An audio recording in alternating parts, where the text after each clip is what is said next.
يشتاقون لرؤية البدر في سماء الرمادي، في سماء الأصالة والثقافة والإبداع، في أهل الكرم والطيب.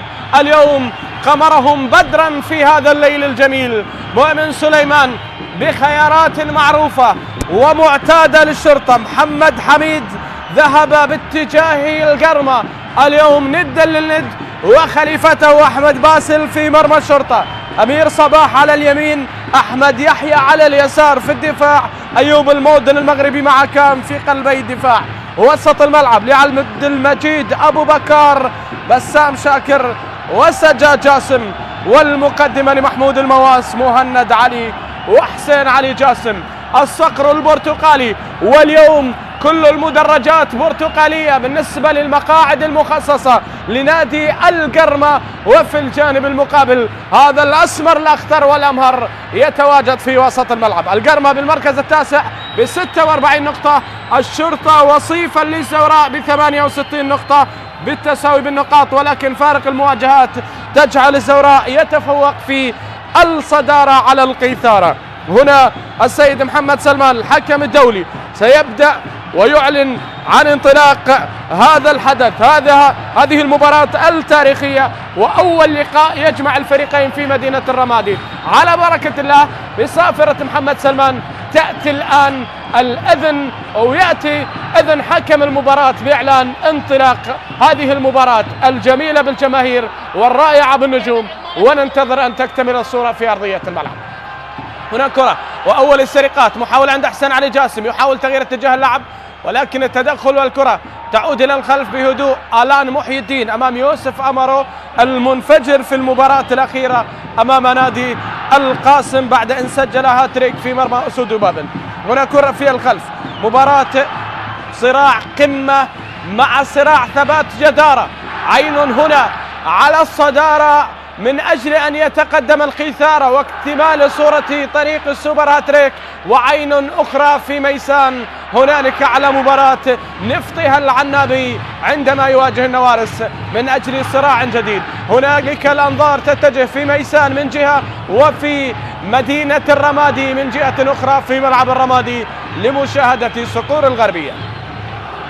هنا كرة وإبعاد أول إلى خارج أرضية الملعب من جانب جيفرسون سيلفا. تعود الكرة عبد المجيد أبو بكر يلعب الكرة على أسد النيجر ولكن إلى خارج أرضية الملعب. محاولة تذهب من أسد النيجر عبد المجيد الذي يقضي موسمه الرابع مع الشرطة. وهنا مؤمن سليمان الوافد حديثا لكنه ليس بالحديث، عائد إلى هذا البيت للمرة الرابعة مدربا للشرطة، شارك في الثلاث ألقاب واليوم يريد أن يضع البصمة في الرابعة. أحمد خلف قيادة فنية جديدة لفريق يشيد به الجميع على النتائج الأخيرة مع هذا الرجل الطموح الذي يثبت يوما بعد يوم أنه مدرب من طينة الكبار في الكرة العراقية، لكن الإنجازات تثبت أكثر وأكثر بأنك من الكبار يا خلف. هذه كرة تلعب إلى الأمام، المحاولة تصل لصالح لاعبي نادي القرمة. أمرو يحاول، أو هذا كارما منتظر عبد الأمير، عملية المرور، يا سلام على العبور. وهنا الفرصة التقدم، عبور المودن والكرة في الأمام ولكن تدخل موجود. منتظر يرفع رأسه ويمرر والكرة تلعب، تعود الآن بثوب الكبار بإحراج المنافسين. القرمة الآن أمام الشرطة. هنا محاولة والكرة فيها ماذا؟ فيها مخالفة. هنا في هذا الملعب تعادل مع زوراء، تعادل مع الطلبة، فاز على القوة الجوية ويترقب لفوز على جار القوة الجوية الشرطة في ظل هذه المواجهة وهذه الأجواء. لاحظونا كارمو في تدخل مع سجاد جاسم، وبالمباشر حكم المباراة أشار بمخالفة لمصلحة الأوغندي صاحب 28 سنة هيرنلسون. كارمو مر الدالي، وصل الدالي ولكن قطع دابر الكرة الأخيرة أحمد باسل وخطف الكرة من علاء الدين بشار الدالي. أحمد يحيى من الجهة اليسرى يتقدم الآن، يبحث عن زميل، يصل إلى حسين علي جاسم الذي يهدئ من طبيعة ورتم اللعب في هذه اللحظات، لكن في داخله انفجار للاعب قصير مكير مهاري. يغيرون في اتجاه اللعب إلى أمير صباح، والفرصة عند سجاد في الوسط، يعودون في الخلف. المحاولة عند أيوب المودن، يحاول فيها المغربي أسد الأسطلس في الخلف عند حكام أسد الرافدين مع عبد المجيد أسد النيجر. هذه الأسود الثلاثة تنتظر عبور وكسر للخط الخلفي للصقور الغربية. حسين علي بكرة ممتازة إلى محمود المواس، تعود الآن بسام شاكر، عملية المرور، يا سلام يا سلام، التكنيك عالي ولكن لم تكتمل الصورة. تعود المحاولة، هنا المواس حاضر، هنا الرقم 7 أحمد يحيى يحاول الآن بذكريات كرات العرضية، واحدة منها هذه ولكنها تمر في انتظار الوصول ولا وصول، والمحاولة إلى خارج أرضية الملعب. هذا لاعب ممتاز بالكرات العرضية والاختراقات من الجهة اليسرى أحمد يحيى. لاحظوا الكرة التي لعبت والمحاولة التي وصلت وإثبات الذات في ظل حضور الكنغور الأسترالي الكوتش الجديد لمنتخبنا الوطني جراهام أرنولد في قيادة جديدة لأسود الرافدين. أحمد باسل في آخر لحظة سلم زمام الأمور نحو مسك الكرة بقدميه، بعد ذلك التقاطها بكلتا يديه والعودة إلى الخلف. محاولة مرة أخرى، حكام يغير في اتجاه اللعب اتجاه أحمد يحيى، الأخضر يحاول وفي انتظار اختراق وعزف القيثارة في هذه اللحظات. عبد المجيد أبو بكر سومونا من النيجر في وسط الملعب، قلب نابض في السفانة بدأ والخاتمة في القيثارة الخضراء.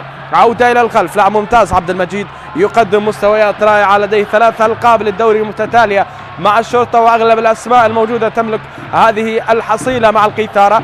تعود الكرة إلى عبد المجيد، يحاولون أمان كبير جدا في وسط الملعب عندما يتواجد عبد المجيد في وسط الميدان الدفاعي، بينما يغير في اتجاه اللعب وفي الحان الوسط. هنا حسين علي جاسم بكرة أخرى مع أحمد يحيى، يحاولون سلسلة التمريرات بالنسبة لنادي الشرطة.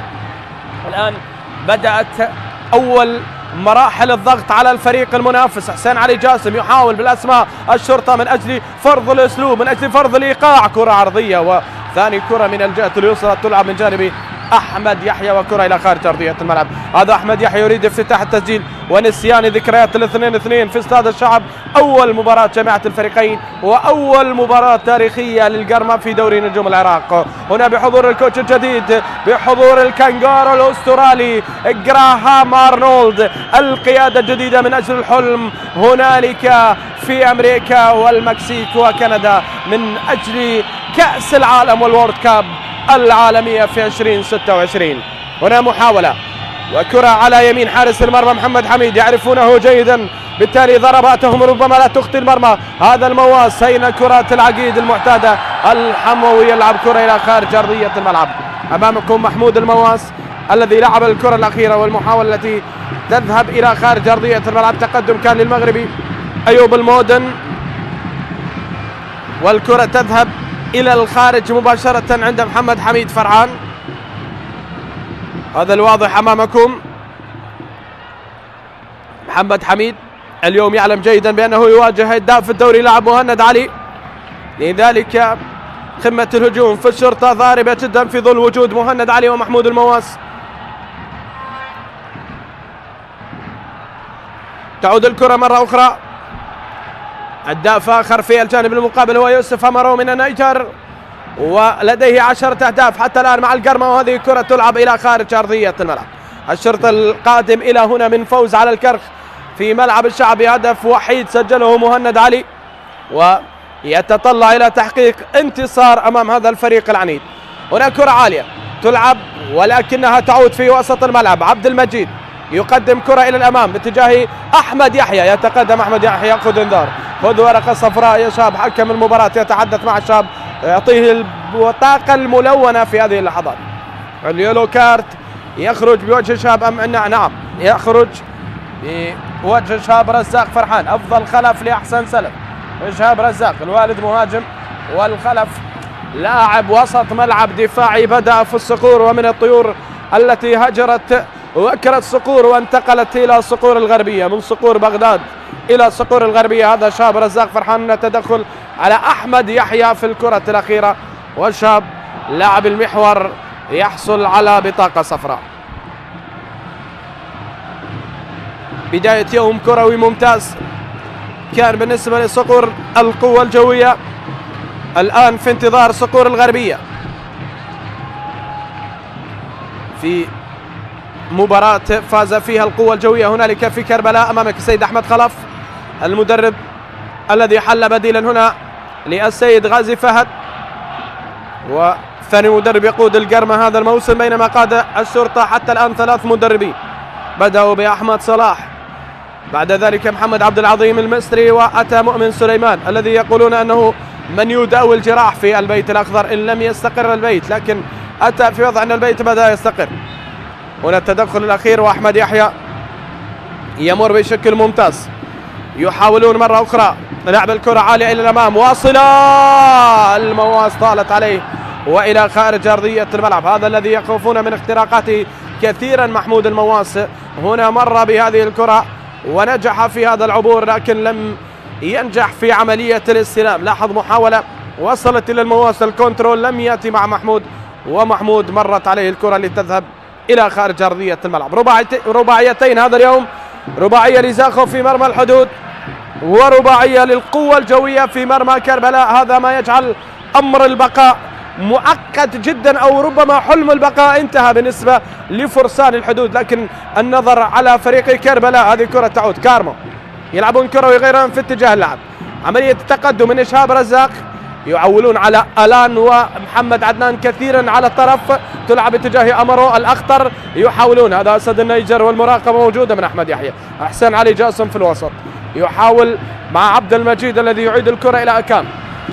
مرة أخرى تعود الكرة لصالح لاعبي نادي الشرطة في الخلف. سجاد يحاول، ينتظر تقدم المواس. أمير صباح ذهب إلى الأمام، الفرصة في الوسط لا زالت. بسام مع عبد المجيد، يعيد الكرة إلى أكام الذي يمرر تمريرة قصيرة باتجاه ظهير اليمين أحمد يحيى، الذي يعود إلى بسام محرك اللعب في وسط الملعب. بسام شاكر الذي يؤمن هو عبد المجيد، ومن يضبط الإيقاع سجاد مع بسام. وهنا كرة طويلة من عبد المجيد إلى خارج أرضية الملعب. 10 دقائق بتعادل سلبي. أبو بكر الواضح أمامكم. وهنا محمد عدنان دوحي، لاعب الذي يملك 5 أهداف، يلعب على الجهة اليسرى في هذا اليوم. تلعب الكرة الآن، محاولة ودفع الكرة إلى الأمام. عبد المجيد يحاول، يعودون بالكرة، يقف عليها عبد المجيد، يحاول فيها سومونا، يلعب الكرة، انتظار الهروب لمهند علي من أجل إثبات الذات في ظل الغياب المؤكد للاعب أيمن حسين عن المباراة القادمة أمام منتخب كوريا الجنوبية في البصرة، عفوا عن مباراة الأردن هنالك في الأردن.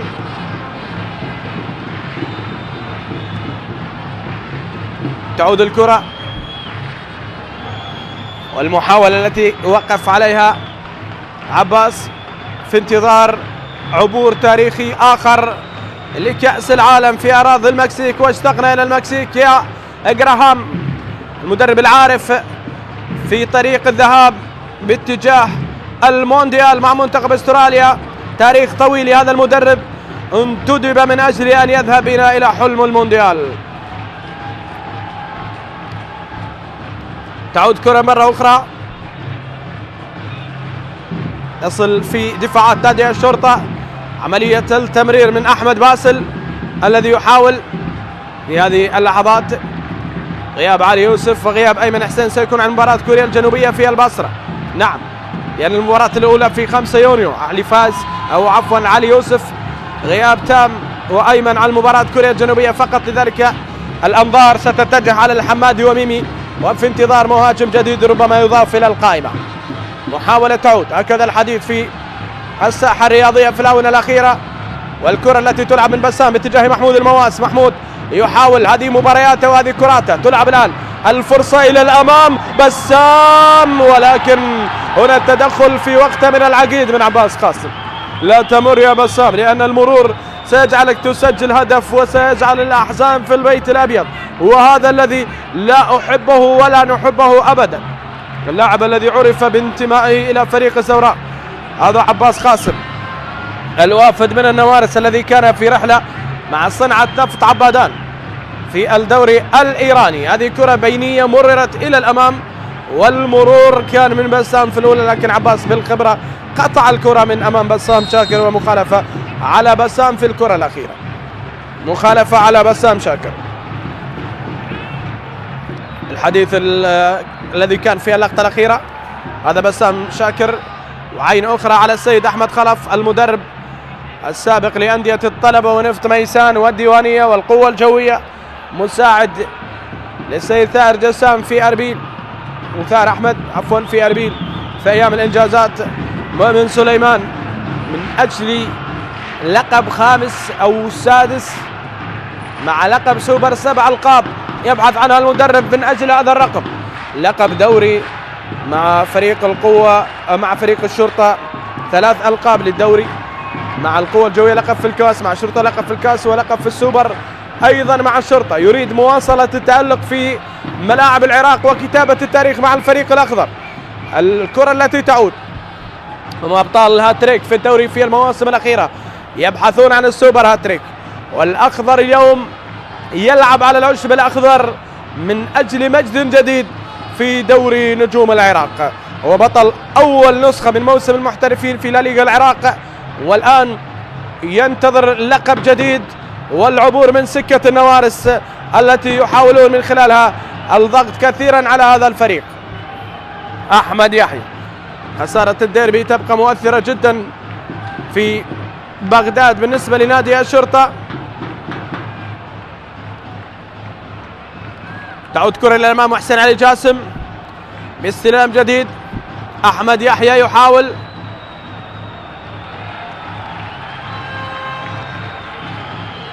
كرة إلى خارج أرضية الملعب، تصل محاولة الآن إلى عبد المجيد، مرة أخرى يلعب الكرة باتجاه أمير صباح، ربع ساعة من اللعب على تعادل سلبي. مباراة مغلقة تكتيكيا من السيد أحمد خلف على مستوى الخطوط الخلفية. هل يجد أبناء مؤمن سليمان ثغرة من أجل العبور إلى دفاعات نادي القرمة في هذه المباراة؟ تعود الكرة باتجاه علاء الدين بشار الدالي، ينطلق السوري ومخالفة لصالح نسري قاسيون. علاء الدين الدالي هذا اللاعب الذي لديه 4 أهداف حتى الآن مع القرمة هذا الموسم، وثالث محطة له في دوري نجوم العراق. بدأ مع عمالة بغداد وانتقل في الموسم الماضي أيضا إلى نادي نفط ميسان، وكان ثالث هداف الدوري مع إبراهيم توميوا، إبراهيم غازي وأيمن حسين الهداف. والدالي اليوم يعود من شادر ميلو الإيراني إلى نادي القرمة. هنا الصعب على الدالي ومخالفة لصالح السجاد جاسم، كانوا يطالبون بإنذار، كانوا يطالبون بورقة صفراء من جانب الدولي السيد محمد سلمان. هذه كرة تلعب على الجانب، انطلاقة وكرة عالية في منطقة الجزاء ومخالفة، مخالفة يشير إليها حكم المباراة لآكام في اللقطة الماضية.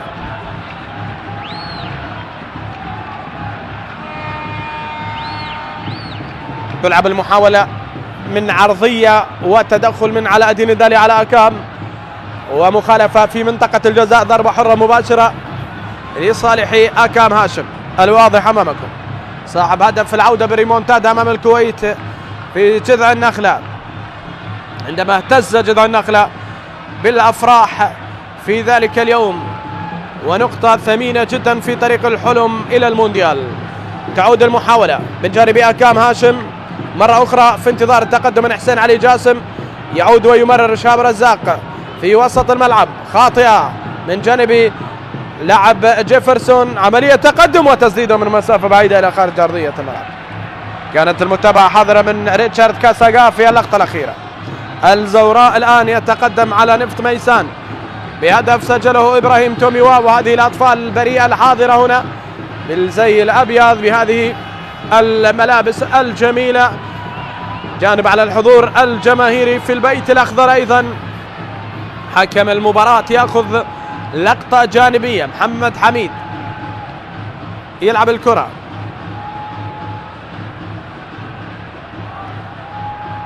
تعود الكرة مرة أخرى في الخلف لصالح لاعبي نادي الشرطة. أيوب المودن يحاول يمرر الكرة باتجاه أحمد باسل الذي يحاول في الخلف، ينقل الكرة عالية إلى الأمام. أحمد يحيى يحاول، لكن الكرة طالت على أحمد يحيى وتذهب مباشرة إلى خارج أرضية الملعب. هذه الكرة من أحمد باسل، وغضب على عدم المتابعة من أحمد يحيى، غضب كبير كان.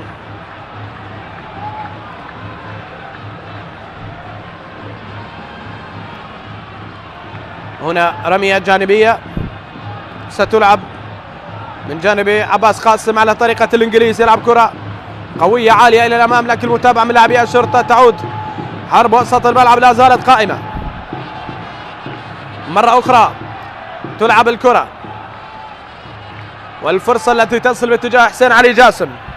بسام يحاول، بسام بكرة تعود في الخلف إلى أحمد يحيى. أحمد يحاول ينتظر زميل مع كام، يمررون الكرة باتجاه أيوب المودن الذي يلعبها سريعة باتجاه أمير صباح. أمير يحاول وعبد المجيد ينتظر، والكرة لصالح لاعبي نادي الشرطة. بوبكار يدير اللعب، والمحاولة التي تصل الآن عند أحمد يحيى.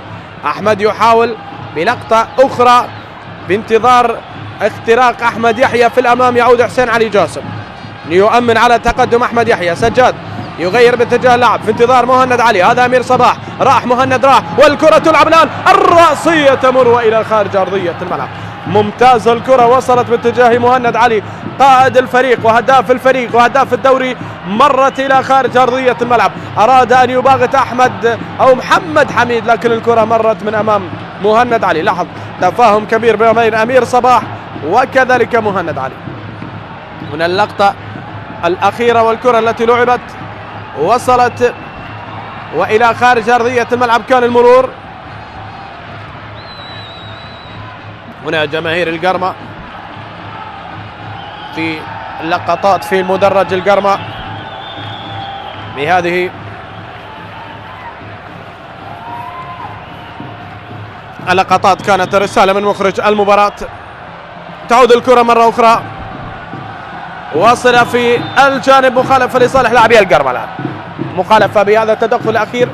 مباراة حقيقة مغلقة حتى الآن من جانب الطرفين، فيها محاولات لكن لا مجال للواقعية، يعني كل كرات كلاسيكية، أما كرات عرضية أو كرات تنقل في قلب الدفاع وصعوبة التمركز والتحرك على اللاعبين حاضرة واضحة حتى الآن. السيد محمد سلمان قاضي اللقاء هنا بتوجيه للاعب المنفذ وشاب رزاق، كان في تدخل على أحمد يحيى بعد السقوط والاحتكاك مع عبد المجيد أبو بكر.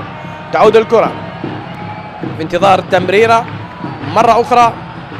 القرمة سلسلة التمريرات وكرة عالية تنقل إلى الأمام، ضغط من أيوب المودن يحاول، والكرة تصل بالخطأ الآن، تصطاد بعلاء الدين الدالي، يضغط على أيوب المودن، وركلة جزاء في هذه اللحظات. خطأ كبير من المودن وركلة جزاء يعلن عنها حكم المباراة لصالح سطور الغربية. غضب كبير، ورقة صفراء الآن على المودن. عندنا فار ونرجع للفار يا شباب. حكم المباراة لديه تقنية الفيديو والتي ستتدخل إن كان ليس هنالك تدخل. وما بين هذه الاعتراضات فرحة في مدرج القرمة الآن، فرحة في مدرج القرمة. لاحظ هنا الدالي وصل احتكاك مع المودن، يطالبون بخطأ. لو كان هنالك تدخل في اللقطة سيعود إلى الخطأ، لكن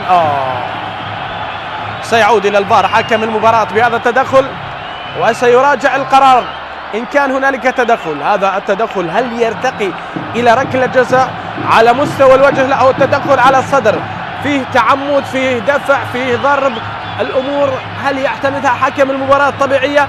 كل ذلك سيذهب في حكم المباراة إلى تقنية الفيديو وبالعودة إلى الVAR الذي يستدعي حكم المباراة. لا داعي يا شباب، أنتم لاعبين منتخبات وطنية وإدارة مثقفة، أيضا إدارة محترمة من الطرفين، كادر فني كبير يقود الفريقين، لذلك الهدوء سمة يجب أن يتحلى بها هذا الفريق الذي يملك عناصر مميزة، فريق الشرطة، وليس من طابع وطبع الفوضى في هذا الفريق. الهدوء.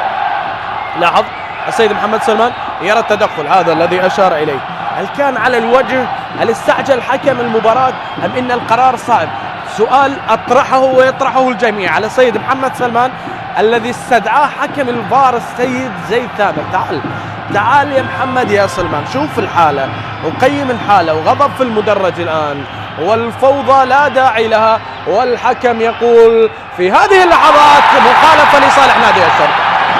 إذن إلغاء ركلة الجزاء في هذه اللحظات بقرار من حكم المباراة بعد تدخل تقنية الفيديو، والمودن يلغى الإنذار على أيوب.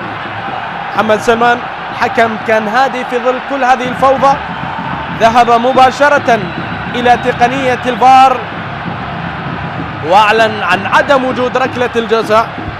لعبة فيها أخطاء، وجزء من جمال ومتعة هذه اللعبة الأخطاء، لذلك الفوضى التي شاهدناها لو كان الهدوء أكثر، لكن هم لا يلامون على ذلك. فريق ينافس على دوري، فريق كبير، فريق ينتظر جماهير كبيرة، وهنا الجماهير وهذه المفرقعات والتناوير التي تتواجد في المدرجات في هذه اللحظات. هنا محاولة تلعب إلى الأمام، رد المواس ومحمد حميد، خروج بتايمينج رائع، والركنية التي يشير إليها حكم المباراة في هذه اللحظات لصالح السوري محمود كامل. أحمد المواس هداف الدوري وأول لاعب محترف يأخذ لقب هداف الدوري في تاريخ دوري نجوم العراق وتاريخ الدوري العراقي على مر السنين والأيام. هنا كرة ستلعب الآن من خلال الركنية لصالح نادي الشرطة، محاولة على يسار حميد والكل ينتظر هذه الركنية. كرة على يسار محمد حميد، المحاولة العالية الآن واصلة في الجانب المقابل، مرور ممتاز من سجاد، يحاول لاعب مهاري قادر على المرور، التدخل والحكم يقول لا مخالفة في الكرة الأخيرة.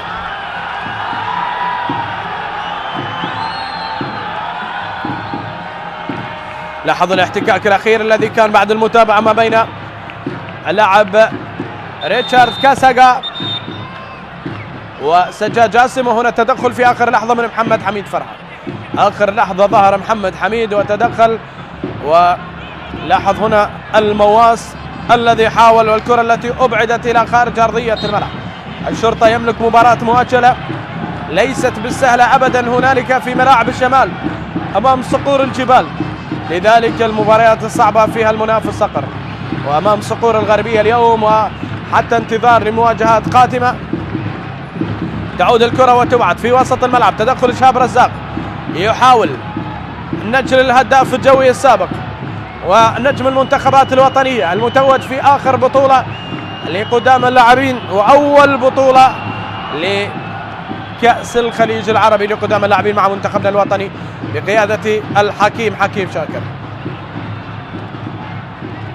تعود كرة في الخلف، تلعب المحاولة عالية إلى الأمام، الرأسية الحاضرة في هذه اللحظات من جانب عبد المجيد، تهدئة اللعب من لاعبي نادي الشرطة الذين نشاهدهم حتى الآن يحاولون الثبات في الخلف والتقدم شيئا فشيئا إلى الأمام.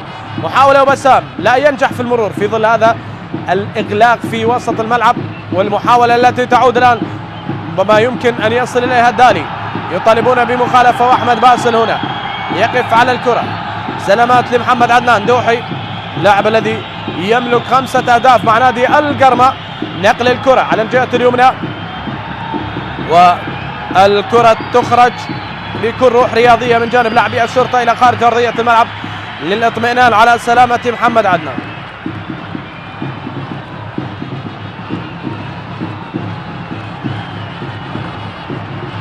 المحاولة الأخيرة والمخالفة التي كانت لم يشير إليها حكم المباراة، هل في مخالفة؟ التدخل الأخير هنا مناف في دكة الاحتياط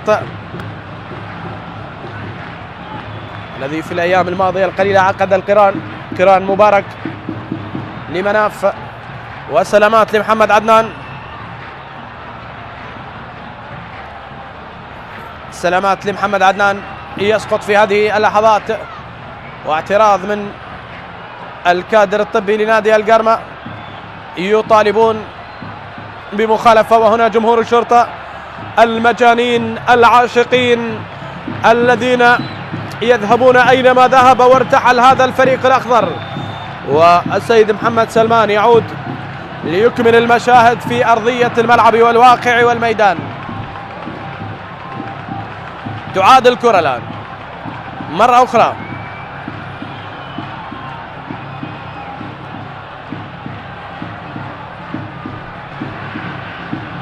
تعود الكرة باتجاه أحمد يحيى في الخلف، يحاول عبد المجيد أبو بكر، يتقدم فيها أبو بكر، ينتظر جميل، والكرة في وسط الملعب. سجاد جاسم اللاعب الذي دائما ما يكون عنه رضا كبير في المبيت الأخضر إلى المواس، تغيير في الأماكن، تغيير في الأدوار، الكرة العالية ولكن إبعاد من هيرنلسون كارما في هذه اللحظات. تعود محاولة لصالح لاعبي القرمة، عملية المرور، يأتي عبد المجيد يحاول اللف والدوران، منتظر عبد الأمير لكنه تأخر وبدأ يفقد الكرة، وهنا عبد المجيد الذي يحاول المرور. عبد المجيد ما شاء الله على عبد المجيد، يعود بالكرة إلى الخلف، ضغط من أمره، قراءة لاعب من النيجر على تمريرة لاعب من النيجر لم تتم في اللقطة الأخيرة. أيوب المودن في الوسط إلى بسام مع تقدم لاعبي نادي القرمة، هل يجد لاعبي الشرطة الثغرة في هذه اللحظات؟ حسين علي جاسم يحاول يلعب الكرة باتجاه بسام، بسام ممتاز في المواجهات الفردية، ينتظرون بسام لكن فقد الكرة بسام. أحمد يحيى يتمنى ألا يؤثر تواجد مدرب منتخبنا الوطني السيد جراهام أرنولد على مستوى اللاعبين في أرضية الملعب، ونشاهد مباراة جميلة. حيدر عبد الحسن يجري قريب من الدالي، والدالي بهذا السقوط لم يكسب الخطأ، والكرة تعود باتجاه حسين علي جاسم. جاسم يحاول يتقدم، حسين في كرة، ينتظر جميل، المحاولة تعود مرة أخرى باتجاه لاعبي الشرطة في هذه اللحظات. يتقدم أحمد يحيى، يمرر باتجاه حسين علي جاسم، شاب رزاق يضغط، يحاول والكرة إلى خارج أرضية الملعب، رمية جانبية لصالح صقور الغربية، لصالح القرمة، هكذا يقول حكم المباراة. وشاب رزاق يطلب التصعيد من جماهير القرمة بعد نصف ساعة من اللعب وتعادل سلبي. هذا حسين علي جاسم الذي فقد الكرة الأخيرة،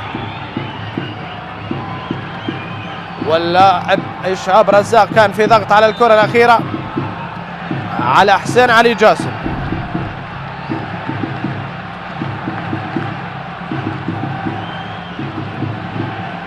تعود كرة، أيوب المودن يحاول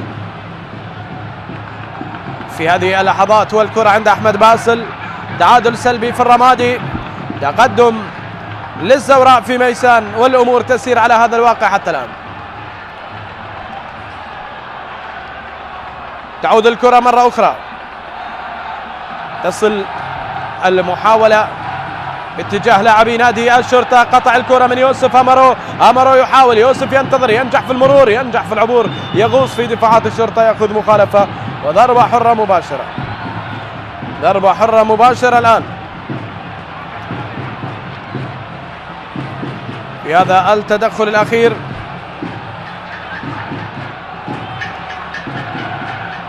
ضربة حرة مباشرة. التعادل السلبي الآن. هل يتمكن هجوم القرمة من كسر الدفاع المحصن لفريق الشرطة؟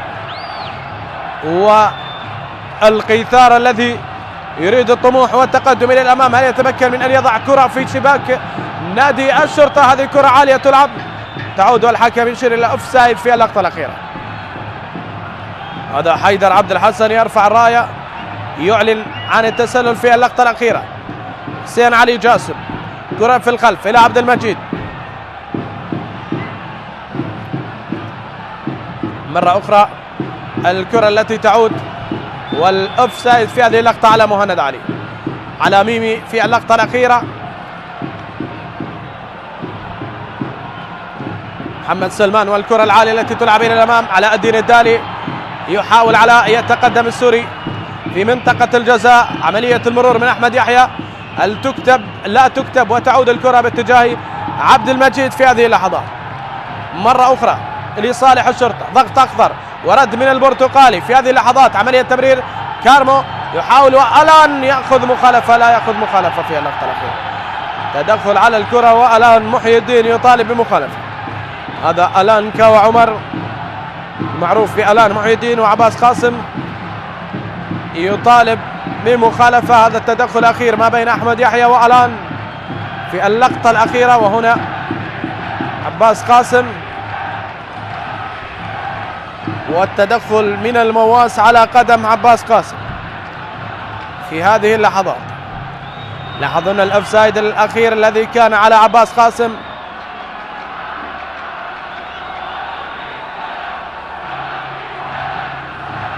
وتوقف للاعب في هذه اللحظات للاطمئنان على سلامة عباس قاسم.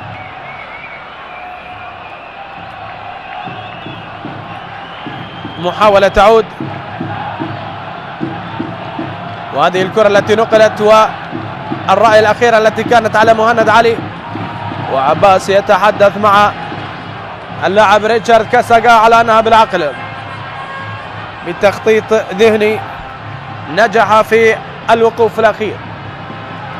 لاحظ إعادة للقطة ركلة الجزاء التي أشار فيها محمد سلمان لمخالفة في الحالة الأولى.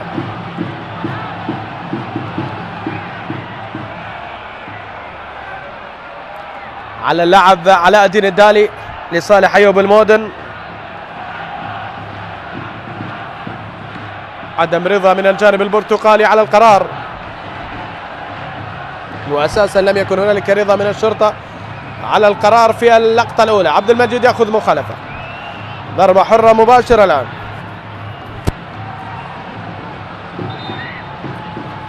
وكرة في وسط الملعب في المخالفة الأخيرة. لاحظون التدخل الذي كان على قدم عبد المجيد في اللقطة الأخيرة والمحاولة الأخيرة التي تعود عند آكام. هاشم في الخلف، تنقل إلى الأمام بشكل ممتاز لتلعب سريعة إلى خارج أرضية الملعب. هنا سقوط جديد، شوط أول لا جديد فيه حتى الآن. يعني الأمور التي تسير على التعادل السلبي لم يظهر أي شيء جديد حتى الآن، سوى خبر من ميسان بتقدم الزوراء بهدف إبراهيم توميوا، وتعادل سلبي هنا في الرمادي. هذا المواس في اللقطة الأخيرة التي أصيب بها محمود المواس، وأساسا اللاعب يعاني من إصابة، خروج اضطراري في مباراة الزوراء. والآن في هذه المباراة وأمام أنظار السيد أحمد خلف الأمور تسير على تعادل سلبي، ولا حضور وظهور لا مهند ولا محمود. تعود الكرة من عبد المجيد، يغير في اتجاه اللاعب اتجاه أحمد يحيى الذي يحاول ويتقدم الآن. أحمد ينتظر زميل، عملية المرور ممتاز. أحمد يحيى قد يسدد، يلعب الكرة إلى مهند علي. مهند يتباطأ في اللقطة الأخيرة ويحاول عملية تكنيك لم تنجح مع مهند علي. يوسف أمارو ممتاز القطع من سجاد، والكرة إلى خارج أرضية الملعب، رمية جانبية. هذا سجاد الذي كان في التدخل الأخير. واللقطة الأخيرة من سجاد جاسم مع يوسف أمارو يعطي مخالفة حكم المباراة على سجاد. يحاول الضغط على أمارو في كرات الالتحامات البدنية كي لا تعطى فرصة لهذا اللاعب، واعتقد بأن السيد أحمد خلف سيغير الفلسفة في الشوط الثاني. تعود الكرة والمحاولة التي تنقل إلى الأمام. أمير صباح ينجح بالتمرير، وسجاد يغير باتجاه اللاعب بسام والمواس. هذا المواس في منطقة الجزاء، المواس يحاول الكرة إلى خارج أرضية الملعب. من محمود ذهبت الكرة إلى خارج أرضية الملعب بالتدخل الأخير بعد التقدم من محمود المواس، والكرة التي تخرج إلى خارج أرضية الملعب أمام أنظار جيفرسون سيلفا المحترف البرازيلي. والرمية الجانبية التي سينفذها أمير صباح ظهير اليمين الذي يقدم مستوى مميز مع الشرطة في المواسم التي يتواجد فيها مع القيثارة الخضراء. أمير صباح مع سجاد بالكرات العرضية، هل في حلول على رأس المواس؟ الله، جول أول يأتي الآن لفريق الشرطة للقيثارة ورأسية المواس. ومن بين كل هذا الزحام يظهر المواس يقدم كرة على طبق من ذهب لبسام. فرحة في البيت الأخضر، فرحة في القيثارة من أجل المجد، من أجل سوبر هاتريك. لا يكتفون بالهاتريك، يبحثون عن الثامنة في التاريخ مع لقب معلق، والآن ينتظرون عمل عمل تشيكينج من الفار. هذه الكرة العالية رأسية المواس، شرعية تماما. الكرة الأولى لمسة وهتأخذ جميلة. هنا النقلة من سجاد، الرأسية من المواس، والكرة في منطقة الجزاء على طبق من ذهب تهدى لبسام الغزال الأسمر يتواجد. أخذ رأسية من جانب محمود المواس، من جانب نسري قاسيون، الحموي بالراس والأسمراني في الجول، وهدف أول يدون ويسجل للشرطة. الآن هدف يسجل لبسام شاكر الذي يسجل ثاني أهداف هذا الموسم مع الشرطة. وغضب من محمد حميد على عدم المراقبة اللصيقة، وهدف أنا أعتبره شرعي حتى الآن، لكن القرار لهذا الرجل ولغرفة الفار التي ستشير بشرعية أو عدم شرعية الهدف. الرأسية تمام 100 سليمة، لكن يأخذون لقطات جانبية للتأكد. هل هنالك شيء خفي علينا من خلال لقطات الكاميرات التي ظهرت إلينا لم نراه وموجود إعادة عند حكم الفار، أم إن هنالك قرار عند الفار في هذه اللقطة؟ نادي الشرطة وجماهير الشرطة تنتظر الأخبار في الرمادي وفي بغداد وفي كل مدن البلاد من أجل تأكيد الهدف يا سلمان. يبحثون عن التأكيد وينتظرون التأكيد. محمد سلمان رايح في حديث مع غرفة الفار مع الدولي الآخر المتواجد على الفيديو زيد ثامر لنرى ما هو القرار في هذه اللحظات، ما هو قرار الفار في هذه اللقطات وسط ترقب من جماهير الشرطة على التأكيد لهذا الهدف الذي لم تثبت شرعيته حتى الآن من حكم المباراة. مهند علي القائد في حديث مع السيد محمد سلمان عن ماذا يجري في غرفة الفار وعلى أي تأكيد سيتم في هذه اللحظات. والكل يأمل على أن لا يتأخر قرار الفار في البيت الأخضر، وخذ راحتك وتأكد، هكذا هو الأمل في البيت البرتقالي. إذن من أجل هدف التقدم محمد سلمان يعلن شرعية الهدف في هذه اللحظات. هدف يعلن الآن لصالح نادي الشرطة، وبسام شاكر يسجل الهدف الأول للقيثارة في هذا اليوم. هذا بسام الذي يسجل الهدف. تعود الكرة وهتافات تعلو استاد الرمادي الآن. تنقل الكرة باتجاه مهند علي، باحثين عن هدف ثاني لفريق الشرطة. تدخل ومخالفة لمهند علي في وسط الملعب في هذه اللحظات. هذا مهند علي الذي سجل الهدف.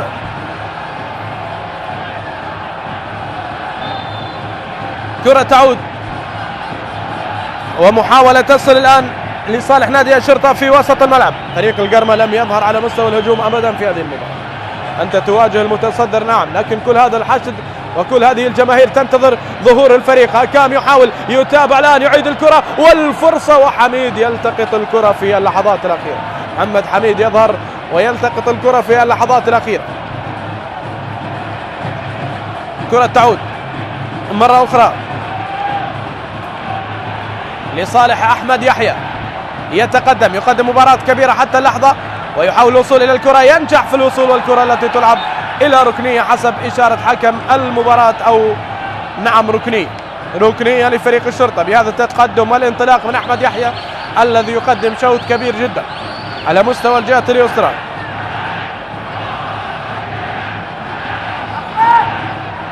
تعود المحاولة الآن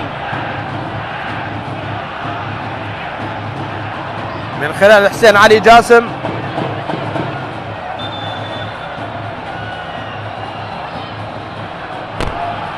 وركنية على يمين حارس المرمى محمد حميد، باحثين عن هدف ثاني. تلعب عالية في منطقة الجزاء، والمواس يتابع، عادة لا تمر هذه الكرات على محمود لكنها مرت. هكام يحاول مرور هكام، لكن قطع ممتاز في هذه اللحظات من جانب اللاعب ريتشارد كاساغا. يمر الكرة لصالح لاعبي نادي القرمة، يحاول فيها هذا محمد عدنان. دوحي يتقدم، يلعب الكرة إلى أمارو في انتظار كرة باتجاه الدالي، لكن القطع ممتاز. لاعبي الشرطة مراقبات في وسط الملعب باتجاه أمرو، مصيدة وضعت للاعب النيجر في كرة تلعب الآن إلى حسين علي جاسم، يحاول يلعب الكرة، لافة ساقطة في منطقة الجزاء لكنها انتهت عند جيفرسون سيلفا. تعود محاولة لصالح القرمة، شهاب رزاق، كارمو يتقدم الآن لكن كرة تقطع وكرة تبعد إلى خارج أرضية الملعب. إرنيلسون، كارمو الأنغولي، كرة طالت وهذا حسين علي جاسم، مرة أخرى كرة إلى خارج أرضية الملعب ومحاولة تذهب إلى رمية جانبية.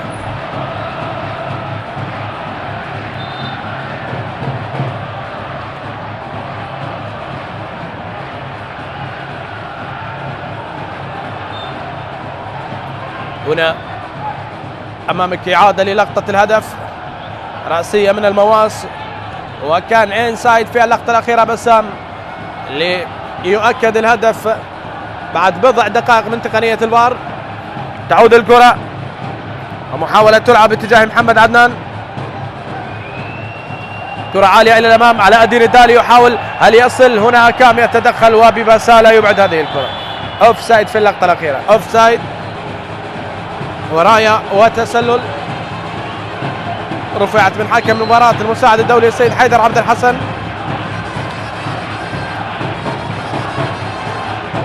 لقطة ومصيدة التسلل التي عملها لاعبي فريق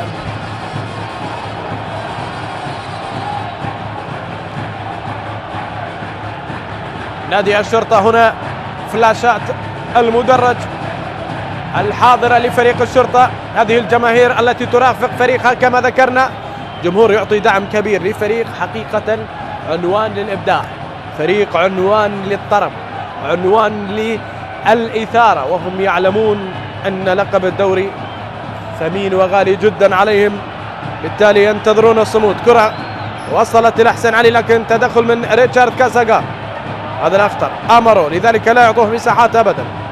منتظر ودوحي، يحاول منتظر عبد الأمير يلعب الكرة باتجاه الدالي لكن اعتراض طريق الكرة والمحاولة التي تخرج إلى خارج أرضية الملعب. 5 دقائق وقت مضاف من جانب حكم المباراة سيد محمد سلمان. في هذه اللحظات يعطى كوقت إضافي على شوط المباراة الأول. سلامات لأيوب المودن،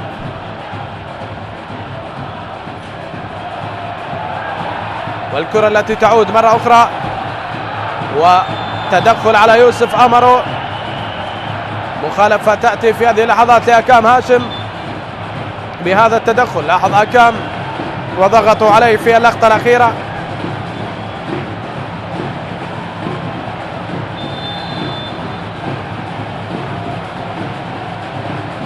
مخالفة أعطيت على هذا الرجل.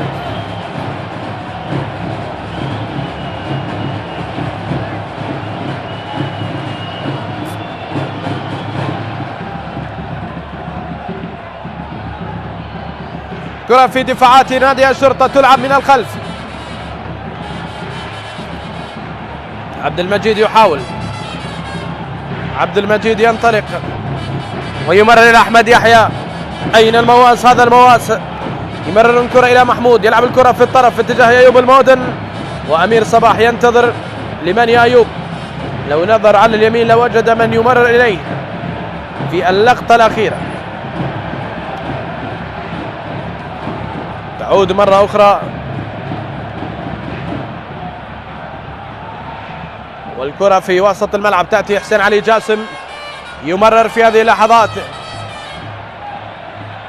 تعود الكرة في الخلف من أيوب المودن إلى أكام. أكام يلعب كرة مع أحمد باسل. أحمد الذي يحاول هدف هنا هدف هناك، النتائج حتى اللحظة. والكرة التي تمرر باتجاه أمير صباح يستمر فيها لاعبي الشرطة من أجل الثبات والمحافظة على الهدف في هذا الشوط. الكرة التي تعود مرة أخرى عند أكام يمرر باتجاه أحمد باسل. أحمد الأسد الباسل في مرمى الشرطة،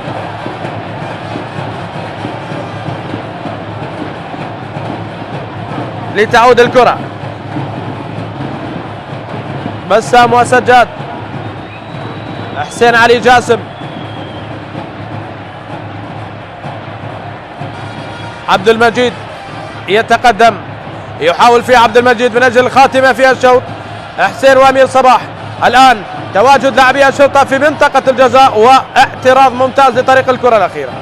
هنا هيرنلسون كارمو يلعب الكره باتجاه الدالي في مكان يتحرك، واحمد يحيى في المراقبه اللصيقه يبحث عن خطا الدالي. والان شهاب رزاق اين امره؟ يلعب الكره الى الامام ومحاوله ضغط احمد باسل في الابعاد. عاد في وقتها من الحارس احمد باسل وعبد المجيد مع بسام. لمسات رائعه، كنترول ممتاز وكره جميله جدا. حسين علي جاسم وبسام نثر الابداع، متعه شرطاويه في هذه اللحظات، سلسله تمريرات جميله واستعراض رائع لكتيبه مؤمن سليمان. هنا المواس، هنا رجل الالهام الاول في ارضيه الملعب، يحاول يمرر الى سجاد يلعب الكره ممتازه الان الى حسين علي جاسم. هذا الممتاز، هذا المبدع الى سجاد راح يسدد، الله من مسافه بعيده مدويه قاهره لو كانت على المرمى. سدد كره الى خارج ارضيه الملعب. معها ستنتهي الاحداث، معها سيغلق باب الاحداث. وهنا التسديده الجميله، لاحظ التمرير، عمليه المرور، فكر بشكل رائع، شاهد المرمى، سدد، وفي اللحظات الاخيره مرت الى خارج ارضيه الملعب. هذه لقطه الاعاده لاكثر من مره ومن اكثر من زاويه من مخرج اللقاء لهذه المحاوله الخطيره على مرمى حميد. هنا ايها الاحبه ايها الكرام، السيد محمد سلمان انهى احداث شوط المباراه الاول بتقدم الشرطه على القرمه بهدف مقابل لا شيء سجله بسام شاكر. استراحه قصيره ونعود اليكم ان شاء الله.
الله، مرور ممتاز، بيتسوكي، محمد جواد، الله، جول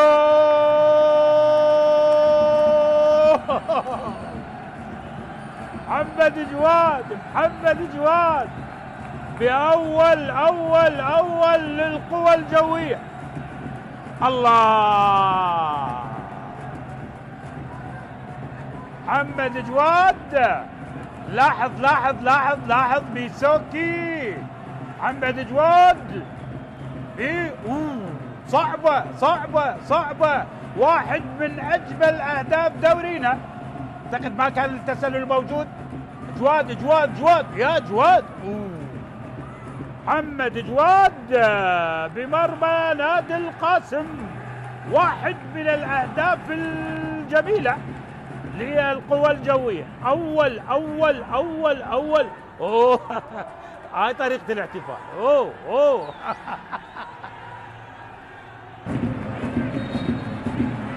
لنادي القاسم، عالية داخل منطقة الجزاء، المحاولة. الله الله الله الله. حسين عبد الواحد. الله لنادي القاسم. حسين حسين حسين، كل الزين يا حسين، كل الزين يا حسين. قوية يسارية بالشباك الجوية يا السوري.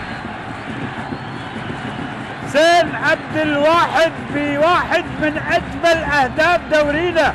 الله الله الله، يسارية قوية بشباك القوى الجوية لحسين عبد الواحد. الله، هاي من النجاف البغداد، هاي من النجاف البغداد. شوف الله، لا عبادي ولا اثنين من عبادي. داخل منطقة الجزاء، التمريرة خطيرة. الله،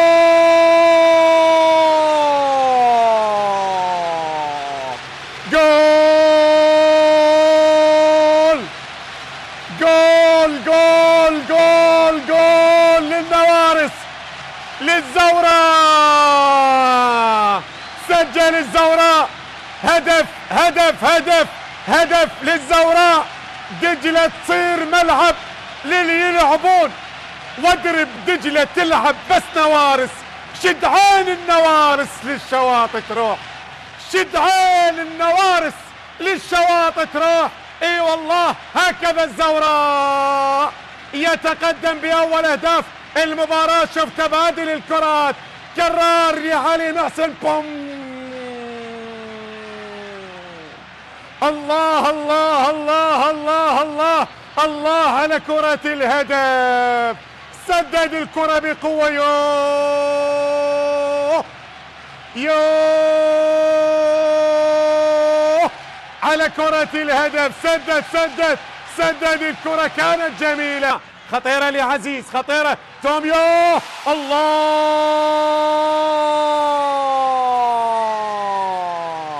الزوراء لا يفرط بالصدارة، الزوراء لا يفرط بالصدارة.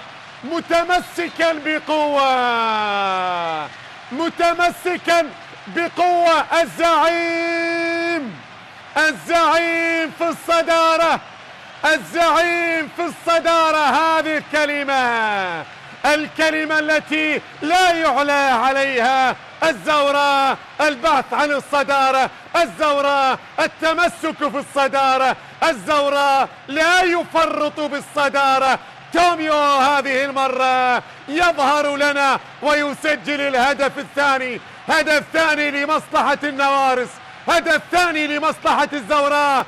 سجل إبراهيم في وسط المرمى ليتابع الكرة، ليتقدم الزوراء بهدفين مقابل لا شيء لنفط أونجا. يخطأ وتوميو يعاقب. الله، توميو لا يرحم، توميو لا يرحم، توميو لا يرفض الهدايا، توميو لا يرفض الهدايا. ثالث للزوراء، جول للنوارس، ثالث لمصلحة الزوراء. إبراهيم توميو يسجل الثالث. الله الله على هذه اللقطة الجميلة المعبرة، اللقطة التي لا تحتاج إلى تعليق. وهذه الفرحة من المدرج، وبالتالي هذا الثالث الإبعاد الخاطئ. وتوميو لا يرفض الهدايا، توميو يعاقب بهدف ثالث لمصلحة الزوراء. 3 أهداف مقابل هدف واحد الآن، ثلاثية للزوراء مقابل هدف واحد. لغاية الآن مشاهدة الفيديوهات حتى يعطوا القرار النهائي. صفاقسي إلى مقتدى مر من جهة اليمين، مقتدى يحاول الانطلاق، يلعب الكرة العرضية، أوبوري، جول.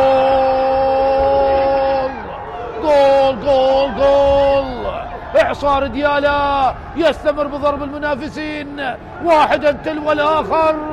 هل يكون زاخو الضحية الجديدة؟ البرتقالي يلعب بروح الوحدة وبواقعية كبيرة ويكتب نشيد الانتصارات وتتعالى الأصوات. البرتقالي يجعل المنافس يعاني وكأنه يقول لا مكان للرحمة ولا مجال للتراجع. شاهد مقتدى حسن كيف لعب الكرة باتجاه أوباري الذي وضعها برأسية في الزاوية صعبة جدا كانت على علي كاظم. يا الله على هذا البرتقالي. وكرة خطيرة، برافو حارس المرمى، وجول. هدف للكرخ عن طريق اللاعب ايزي بالدقيقة 10 يسجل أول الأهداف. بالدقيقة 10 يسجل ايزي أول الأهداف للكرخ. هدف بكرة جميلة. أنا قلت ايزي لم يكن بوضع تسلل عندما لعبت الكرة. شوف إذا كان عباس، إذا كان جعفر، شوف الكرة عادت، ايزي لم يكن بوضع تسلل وبالتالي استطاع أن يلعب الكرة. شوف انطلق من خلف المدافعين، وحتى جعفر لم يكن بوضع تسلل، والقرار كان لحكم غرفة الفار الفيديو السيد سالم عامر مع جهاد عطية وتأكيد صحة الهدف. 1 الكرخ لا شيء. النفط بالدقيقة 10 من عمر المباراة يسجله ايزي. عبد الكريم للزوراء، أحمد صبري في ثالث ركلة ينفذها، رابع ركلة للنفط، تقدم وجول. هدف التعادل عن طريق أحمد صبري بالدقيقة 35 من عمر المباراة.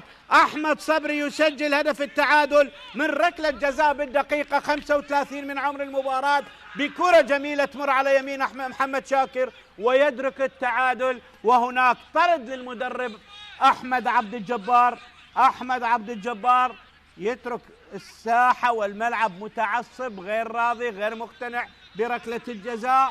وأحمد صبري يلعب الركلة تمر على يمين الحارس محمد شاكر ويسجل ركلة الجزاء الرابعة لفريق النفط. سجلوا في شباك نفط البصرة والميناء وأربيل، واليوم يسجلون في شباك الكرخ. لاعب نادي الكهرباء من أبو فيصل ينفذ كرة بالراس، الله، والهدف الأول لنادي الكهرباء. أي ارتقاء وأي رأسية وأي هدف مثير وجميل يا حيدر عبد الكريم براسية اسكنها الشباك. حيدر عبد الكريم والهدف الأول لنادي الكهرباء. نعم، براسية اسكنها الشباك، الهدف الأول لنادي الكهرباء. هذه الكرة التي وصلت هنا الارتقاء، هنا الراسية. نعم، صعود جميل من بين المدافعين وبراسية جميلة استغل خروج الحارس، وبهذه الطريقة يسجل أول أهداف المباراة حيدر عبد الكريم، وأول أهداف اللقاء لنادي الكهرباء بهدف أول يزور شباك الميناء. في هذه الكرة من حيدر وصلت لأبو فيصل بنقلة لنهاد محمد، نهاد الثاني، جول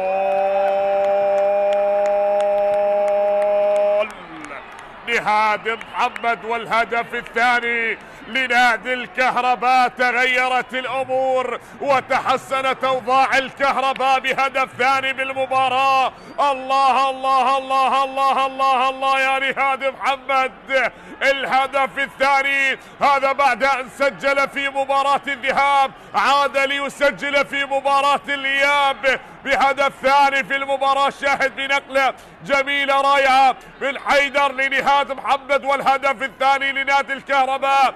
أموري فيصل غير لعب كل شيء بهذه المباراة، وفلسفة خاصة لهذا اللاعب بطريقة رائعة، بلمسة وبذكاء بمهارة وبتكتيك. لعب أعطى كرة على طبق من ذهب، ونهاد محمد لن ينتظر ولن يتأنى، وضعها في المرمى. طبعا في مباراة الذهاب طرد يانك زاكري. الله الله، هدف ما أحلاه. درويش، كريم درويش يشعل المدرجات على ملعب دهوك. الله على هدف جميل، الله على تحكم كريم درويش، يسجل أول أهداف المباراة لصقور الجبال. الآن تحلق في هذه اللحظات في البداية لهذه المباراة الدقيقة الرابعة. كريم درويش يضعها بعيد عن حارس المرمى زين العابدين. لاحظ الإعادة، لاحظ بيتر، عمل كبير لبيتر مع التمرير، وكريم درويش يضعها بصعوبة على حارس المرمى زين العابدين. لم يفعل شيء حياد. محاولة كريم درويش ليعلن فريق دهوك عن افتتاح التسجيل في هذه اللحظات. الله على هدف جميل، وقبلها كانت أيضا محاولة لبيتر جورجيس، أنقذ حارس المرمى زين العابدين، لكن الثانية في المرمى وصعبة على زين العابدين. زان عادل قريبة لمنطقة الجزاء، خذوا الهدف الثاني.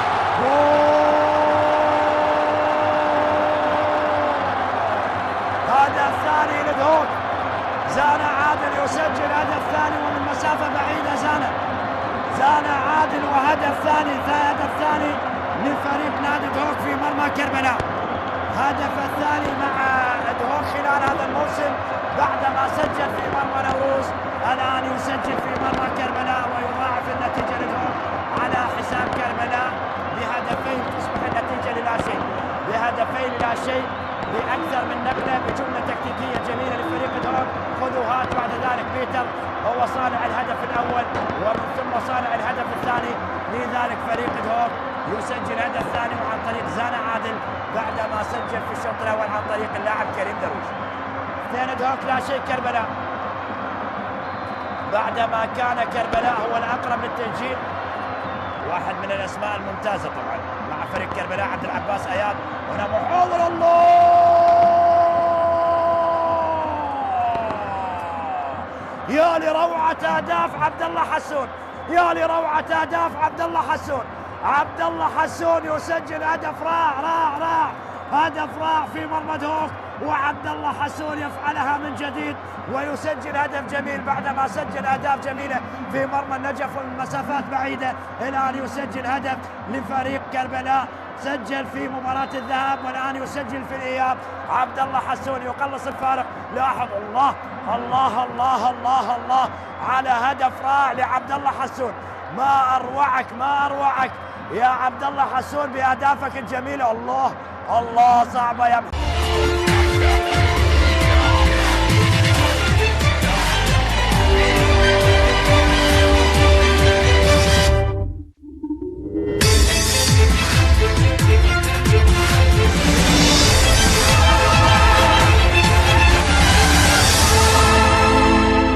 كل مكان. مرحبا بكم، العودة مرة أخرى إلى استاد الرمادي ومباريات الجولة 33 من دوري نجوم العراق. الشرطة هنا في الرمادي، شوط أول أمام القرمة انتهى بهدف مقابل لا شيء، سجل عن طريق بسام شاكر. الآن صافرة السيد محمد سلمان تأتي وتعلن عن بداية شوط المباراة الثاني بثوب جديد، بتغييرات جديدة للسيد أحمد خلف، بغية العودة إلى المباراة، يريد أن يغير في شكل وشاكلة الفريق. وهنا محاولة أولى ومخالفة في هذه اللحظات،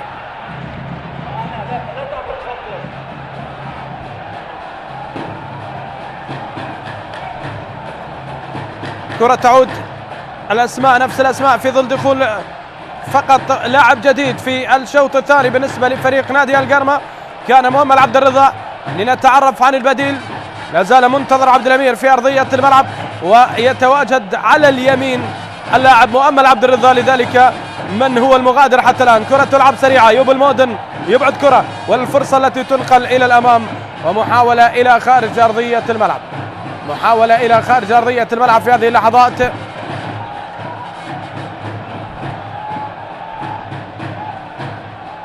كرة تلعب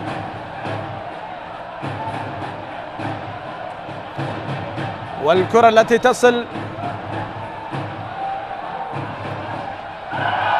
تقدم ومخالفة لصالح يوسف أمره في مكان ممتاز جدا، وبطاقة صفراء على أكام في اللقطة الأخيرة. بطاقة صفراء على أكام في التدخل الأخير. أكام هاشم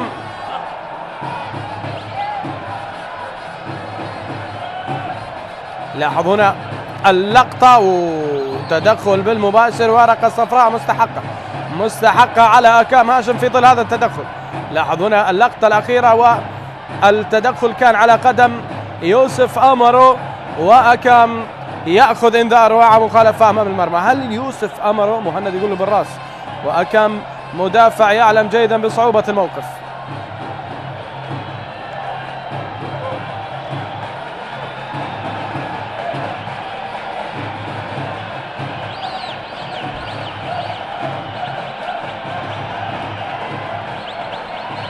إذا ضربة حرة مباشرة أمام مرمى أحمد باسل. هل تعود صقور الغربية تشاهد قدم برازيلية لساحر السامبا؟ الآن جيفرسون مع أمرو، سهلة عند باسل، والكرة وصلت مباشرة بين أحضان أحمد باسل. كرة سريعة لعبت من ضربة حرة مباشرة وصلت إلى حارس المرمى أحمد باسل.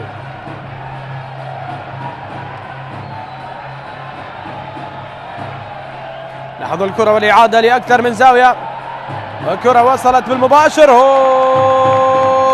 رياكشن سريع، ردة فعل ممتازة، لكن لولا ريتشارد كاساغا لكان هنالك هدف. هل هنالك انتحار بإخراج عباس قاسم من مدرب الفريق؟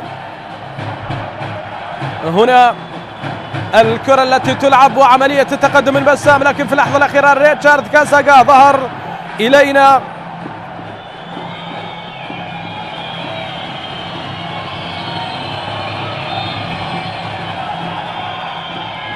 كرة عالية رأسية الآن منتظرة في كرة في منطقة الجزاء. كم التسديدة ولكنها تعود لصالح نادي القرمة.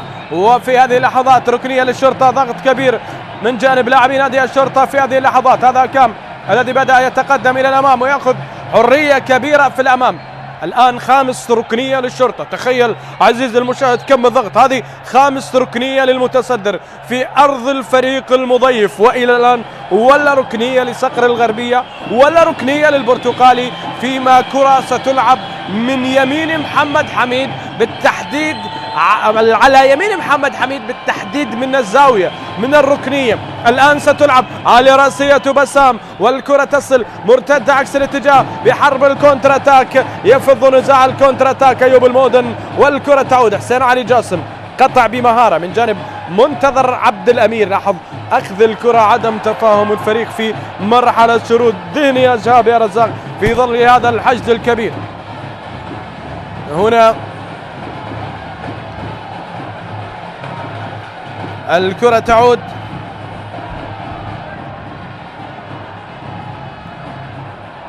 محاولة تصل في الخلف من خلال أيوب المودن. يعيد كرة وأكام قريب، غير في التمركز، أصبح المودن المراقب لآمرو لتجنب بطاقة جديدة لأكام هاشم.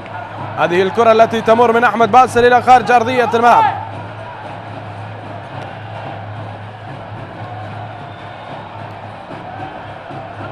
كرة تعود مرة أخرى وتمر إلى خارج أرضية الملعب. رمية جانبية كارمو، وأحمد خلف في حديث مع لاعبيه على الاندفاع أكثر إلى الأمام. تعود الكرة، شاب وقع دالي في الأوفسايد، منتظر عبد الأمير يحاول يتقدم بسرعة، يلعب الكرة واصلة. الله، من أجل أن تهتز المدرجات، لكن ضاعت المحاولة، لكن ضاعت الكرة. انفجار سيحصل على المدرج لو تمكن مؤمل من وضعها في الشباك. اختراق وكرة عالمية بوجه القدم، ومؤمل على طبق من ذهب.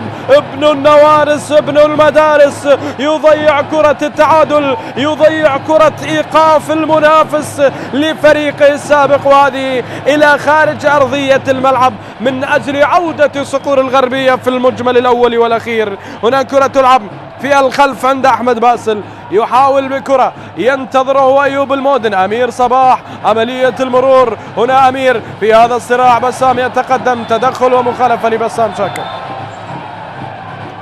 لبسام شاكر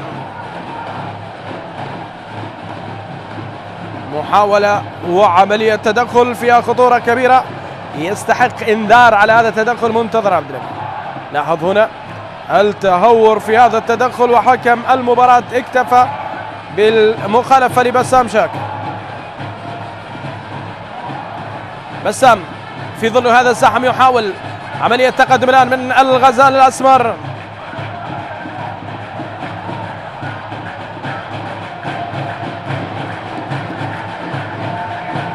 محاولة والفرصة إلى خارج أرضية الملعب.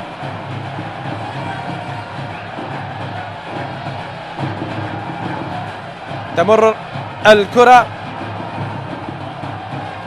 والفرصة فيها مخالفة، ضربة حرة مباشرة بإشارة السيد محمد سلمان في هذه اللحظات. هذا علاء الدين بشار الدالي في اللقطة الأخيرة، والكرة الأخيرة التي تلعب الآن.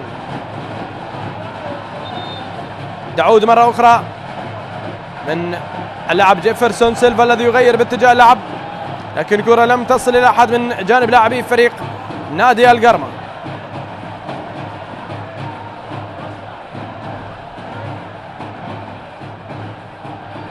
كرة تعود فيها الخلف، أيوب من جديد،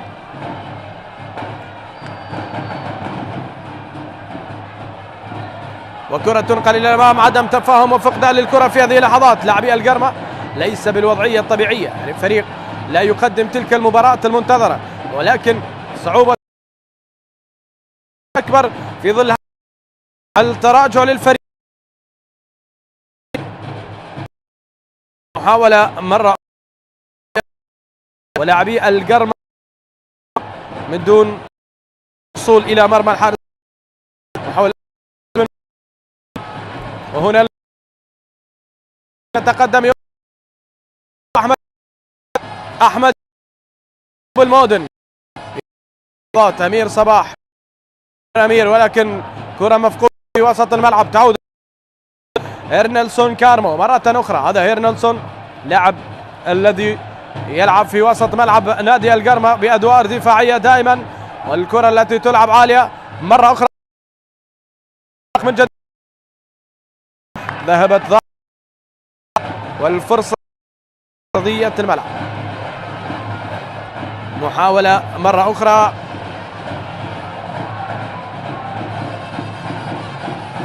وفرصة تصل في هذه اللحظات لصالح يوسف أمارو الذي يتابع الكرة أمام المودن. أمارو لا زالت الكرة في أرضية الملعب، لا غادرت الكرة أرضية الملعب، تذهب إلى الخارج. هنا اللقطة لأكثر من مرة على جراهام في هذا الحضور للمدرب الأسترالي لمنتخبنا الوطني.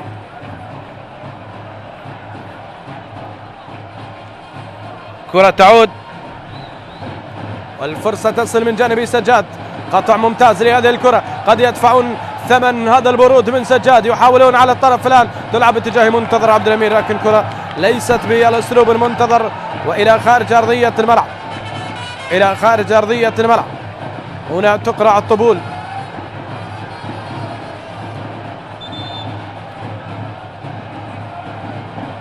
محاولة،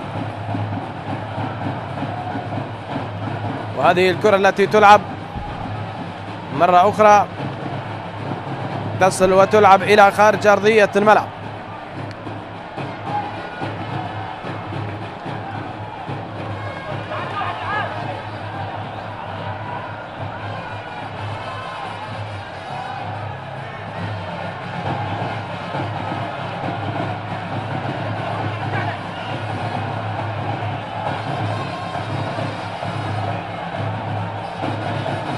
رمية جانبية للقرمة، تستمر المواجهة حتى الآن بتقدم الشرطة بهدف لا شيء. هنا المرور، هنا الفرصة للتعويض، الفرصة ربما الثانية في المرمى. الآن كونتر اتاك، الآن كرة عكس الاتجاه. أحمد يحيى يحاول يأخذ مساحات، عملية المرور، يا سلام يا سلام يا سلام، وبطاقة أم مخالفة؟ لا لا لا لا، حكم المباراة لا يشير إلى أي شيء من ذلك، إلى أي شيء من ذلك لا يشير حكم المباراة. فرصة إلى خارج أرضية الملعب، تذهب المحاولة الآن.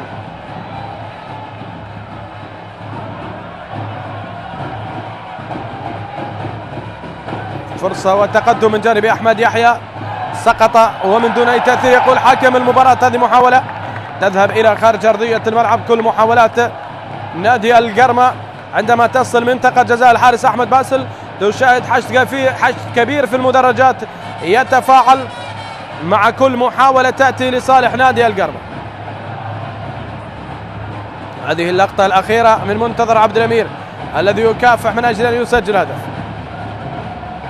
كرة تعود، عملية التقدم من المواس وريتشارد كاساغا، حذاري من هذا المواس في منطقة الجزاء. تدخل من ريتشارد كاساغا على محمود المواس، سلامات للمواس. كرة في وسط الملعب، قطع الكرة، أمير صباح يحاول، أمير ينتظر زميل، يلعبون الكرة العالية والمواس. أين هو المواس وما هي أخبار المواس الذي يعاني من إصابة في أرضية الملعب؟ ربما تعود الكرة مرة أخرى على الطرف. محمد عدنان يحاول، أصبح ظهير في هذه اللحظات، وكرة تعود مرة أخرى تصل في وسط الملعب. سجاد جاسم يعمل عملية تمشيط للكرة، والمحاولة تأتي مع بسام السريع، بسام المهاري يحاول وجها لوجه مع هيرنلسون، ينجح في المرور. الكرة الأخيرة، هذا التدخل ما بين اللاعب ريتشارد كازاغا اللاعب الأوغندي مع محمود المواس، وهذا المواس عاد مرة أخرى. هنا الكرة التي تعود والفرصة التي تصل، ومحاولة في مناطق فريق القرمة رأسية الحاضرة الآن.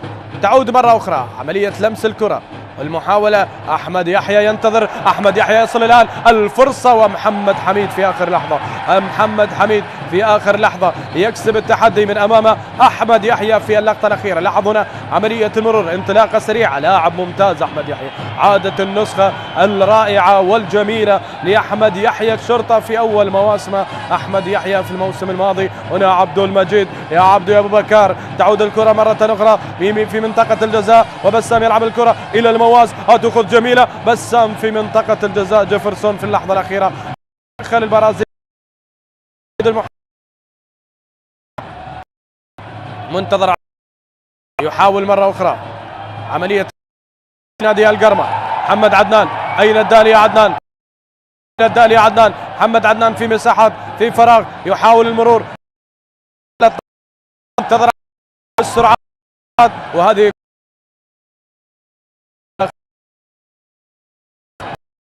هذه ركنية نادي القرمة حسب إشارة حكم المباراة.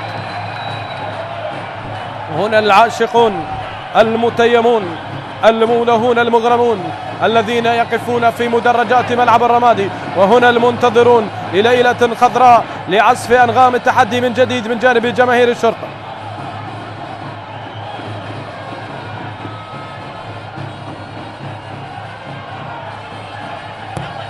كرة تلعب عالية في منطقة الجزاء من أجل التعادل.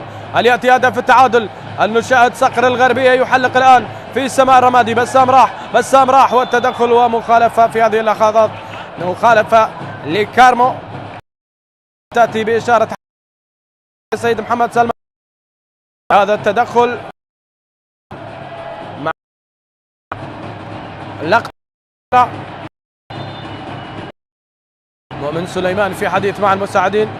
ورقة جديدة، سلامات بسام شاكر.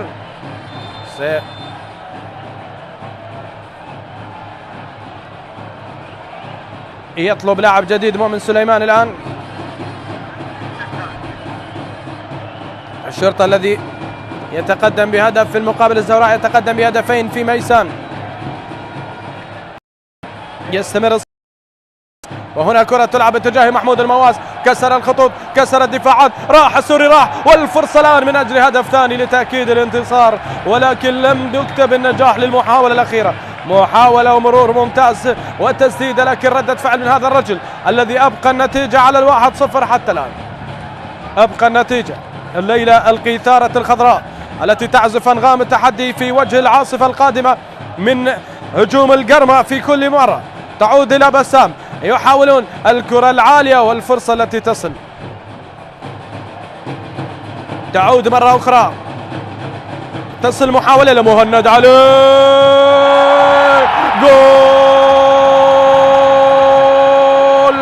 ثاني للقيثارة الخضراء، ثاني للشرطة. فريق البطولات مصدر الرعب الذي يتصدر، يتقدم، يحقق الإنجاز، يظهر عن طريق الهداف. مهند علي يسجل، يخترق، يكسر الدفاعات، وهنا مهند يصل إلى مرمى حميد، ومن بين كل هذا الحشد مهند علي يثبت لماذا هو هداف الدوري حتى الآن. في الأوقات الصعبة، في الأوقات العصيبة يظهر مهند ويسجل. لاحظوا أحمد يحيى وقف على الكرة، لعبت ممتازة، المواس هذا النمس مبدع، باهر مبدع، ويسجل كرة مهند علي بتمريرة مواس، استلم بشكل جميل، وضع الكرة في الجول، وهدف ثاني لمهند للشرطة وأول لمهند يأتي الآن. لاحظون المواس، عملية المرور، رسمة تكتيكية عالية المستوى من اختصاص البيت الأخضر، من اختصاص القيثارة.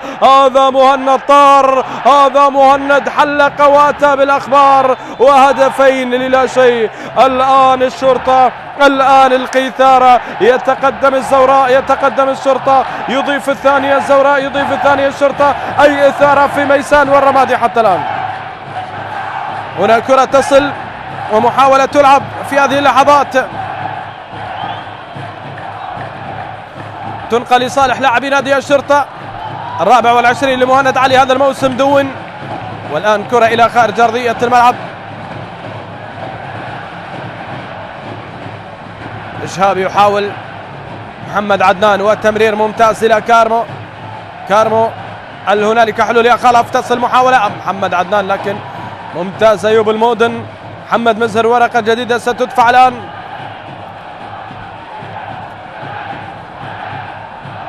والكرة التي تلعب في الدفاعات، محمد حميد، يلعبون كرة عالية، والفرصة الآن لصالح منتظر عبد الأمير. منتظر يحاول، يتمكن من العبور، كشف المرمى، راح، والكرة وصلت إلى أحضان أحمد باسل. محاولات جميلة، وهذا باسل الذي يلتقط الكرة الأخيرة.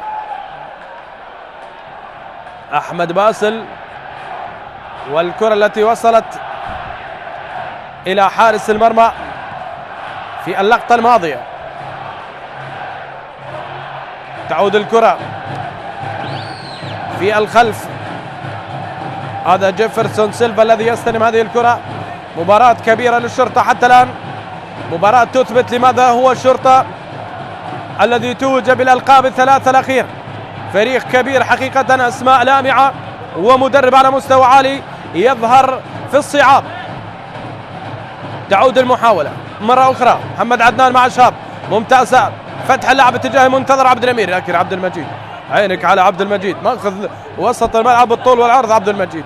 تعود الكرة باتجاه أحمد يحيى على اليسار، يتقدم مهند من أجل كسر المصيدة، يتقدم أحمد يحيى، كان مهند ينتظر تمرير، لكن أحمد يواصل الصراع. وهنا المخالفة، ضربة حرة مباشرة الآن، مخالفة وضربة حرة مباشرة.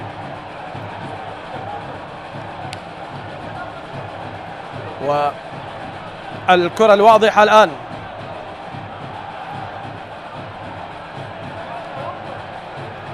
على آلان محي الدين، المخالفة الأخيرة، ومحمد داود سيشترك في هذه اللحظات. من المغادر بالنسبة للسيد مؤمن سليمان؟ أعتقد أنا شاهدت لاعبين من الشرطة. المواس هل هو الخيار الذي سيكون خارج أرضية الملعب؟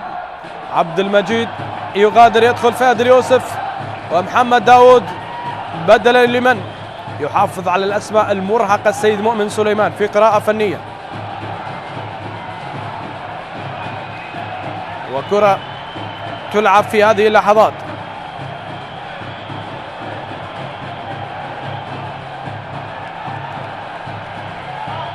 من خلال ضربة حرة مباشرة. إذن المواس وعبد المجيد يغادران في هذه اللحظات، ومحمد داود وفهد اليوسف يتواجدون في أرضية الملعب، فيما محمد مزهر بديلا لإشهاب رزاق في وسط ملعب نادي القرمة.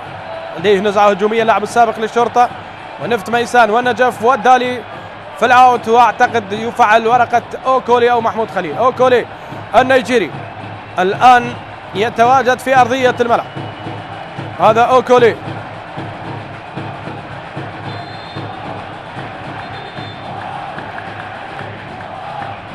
جون أوكولي عنده 5 أهداف، صائم عن التهديف منذ مدة. وهنا حسين علي جاسم يحاول المواسم بالتحايا، يغادر أرضية الملعب. هل نشاهد الثالث؟ هل يؤكد الثالث؟ والكرة التي تبعد الآن من دفاعات نادي القرمة، تبعد الكرة. السيد مؤمن سليمان سيلعب بوضعية مريحة على أن لا نخطأ في المناطق الخلفية. هنا كرة تعود مرة أخرى،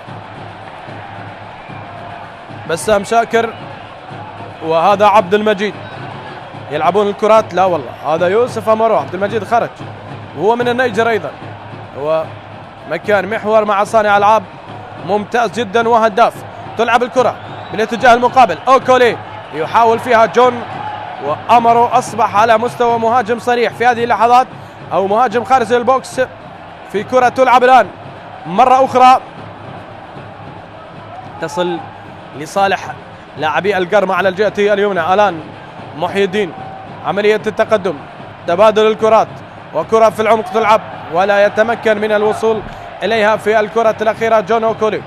هذا هير نيلسون كارما الذي لعب كرة في العمق، لم يتمكن أوكولي من الوصول إليها. كرة عالية إلى الأمام، محمد داود والمتابعة. تلعب الكرة، لا زالت في أرضية الملعب أم غادرت نعم، غادرت الكرة بكامل المحيط برمتها إلى خارج أرضية الملعب.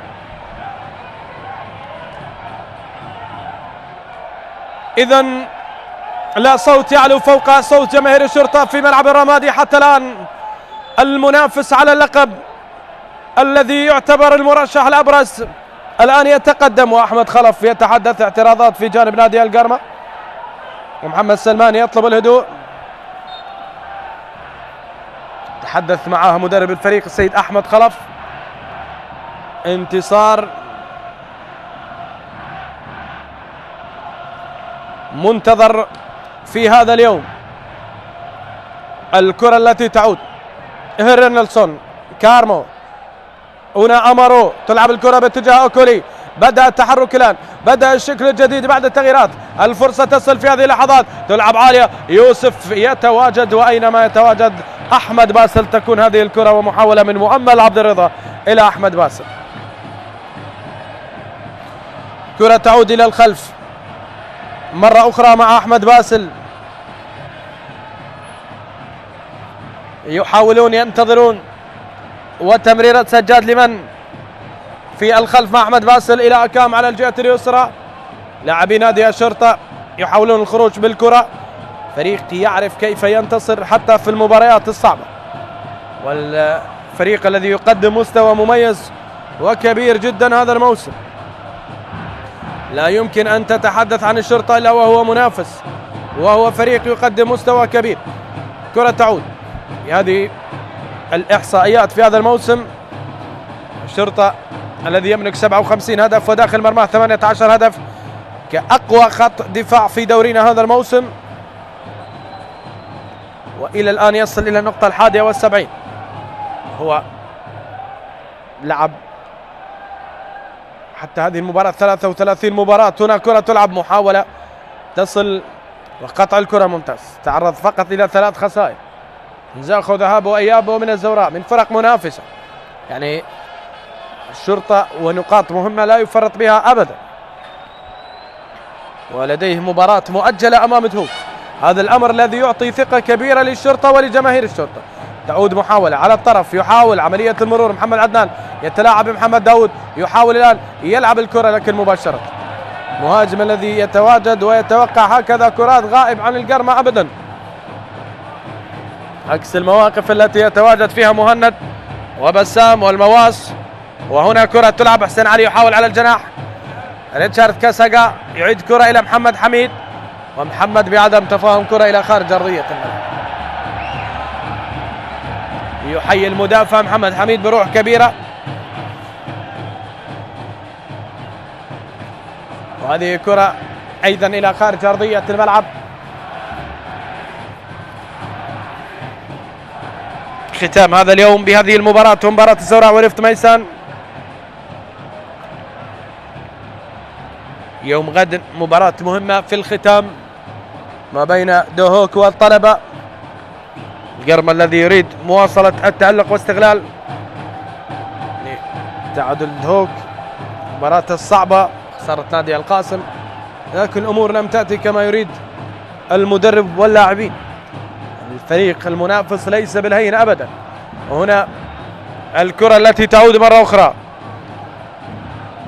أيوب المودن في الوسط، بسام يحاول تغيير في اتجاه اللاعب إلى أحمد يحيى المميز في هذه المباراة باختراقاته، يلعب كرة إلى مهند علي. الفرصة الآن المحاولة إلى ميمي، ميمي يحاول، ميمي يلعب الكرة عالية وداود ينتظر، والرأسية من محمد عدنان.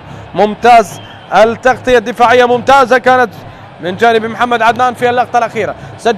سجاد يحاول، سجاد المميز المبدع البارع يصل على الطرف من أجل الوصول إلى أحمد يحيى، لكن كرة فيها عودة بمرتدة من جانب لاعبي نادي القرمة. أمرو مع محمد مزهر، والفرصة التي تعود إلى الخلف، والمحاولة تصل إلى منتظر عبد الأمير، لكنها الكرات. مزهر يحاول لتقليص الفارق، أمرو يسدد، وكرة أسد النيجر بعيدة يطلب الهدوء. لاعب كبير يوسف أمرو، يعني صفقة مميزة، يسجل أهداف، يظهر في الصعاب. وهنا جماهير القرمة في جانب حزينة جدا بعد هذه التسديدة وهذه المحاولة.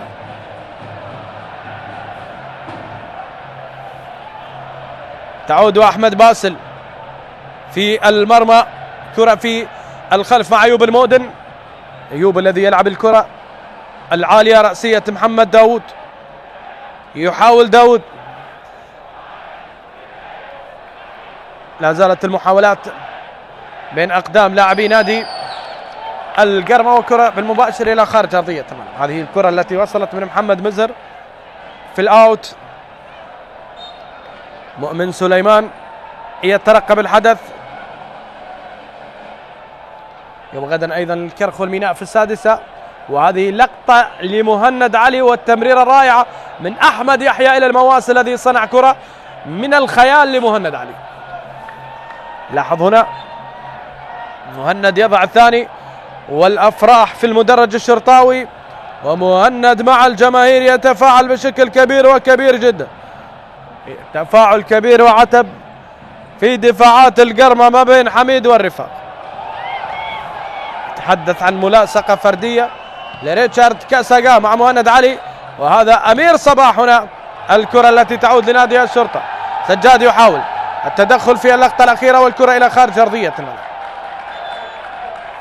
هذا أمير صباح كان في الاحتكاك الأخير، وحكم المباراة هنا يعطي الإذن بالتنفيذ.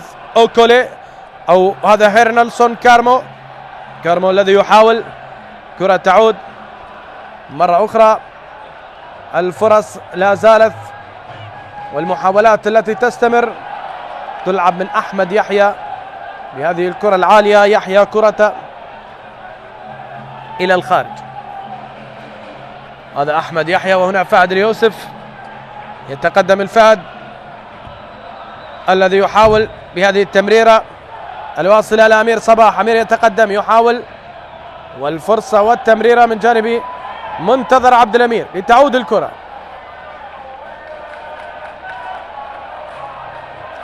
رمية جانبية مباشرة في آخر ربع ساعة على نهاية هذا اللقاء. منتظر بتمريرة إلى محمد مزهر مع محمد عدنان. كرات وأحمد خلف في وضعية لا يحسد عليها أبدا. هذا محمد عدنان، كارمو، هيرنالسون، تغيير في اتجاه اللعب مرة أخرى لتصل إلى ريتشارد كاساغا، والكرة العالية التي تلعب إلى الأمام.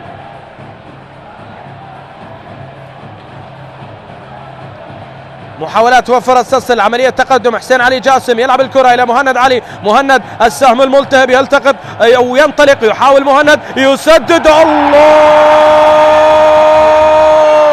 جول ثالث. هدف ثالث لمهند علي. يسجل الآن يسجل. وهذا الجمهور الجميل هذا المشهد الرائع عنوان البطولات مصدر الرعب لكل من يحاول الوقوف في طريقة 3 ألقاب متتالية لم تأتي بالصدفة بل كانت نتاجا عن عراقة عن تنظيم وجمهور لا يقارن. انهم لا يشاهدون فقط بل يشاركون في كل تمريرة. لاحظ المرور العبور. مهند عاد الى الاضواء. مهند يسجل بشكل جميل عملية المرور. وهنا كرة بيمناه بمكان صعب على حميد. الفرصة من مهند الثالث ومهند لا يكذب خبر الثالث والكرة في مرمى الحارس محمد حميد. لاحظون الكرة التي وضعت مباشرة في مرمى حميد. هذا مهند علي وهذه الأفراح. هنا المجد. هنا رجال يصنعون التاريخ ولا يقبلون إلا بالذهب. وحميد غاضب بردة فعل منفجرة لمحمد حميد. 3-0 كبيرة على البرتقالي هنا في الرمادي.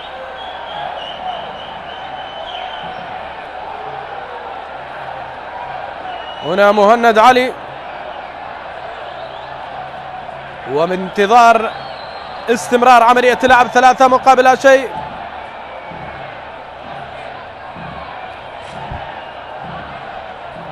تعود الكرة يوسف في الوسط. مهند ثنائية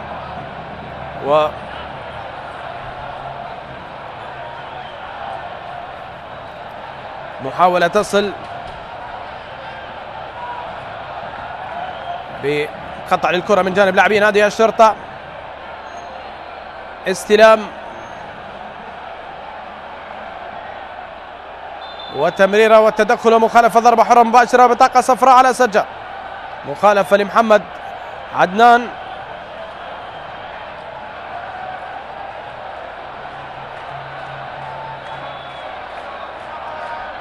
وبطاقة صفراء تأتي الآن قبل مواجهة ديالا. مهند علي هنا ينفجر ويسجل يضع ثنائية.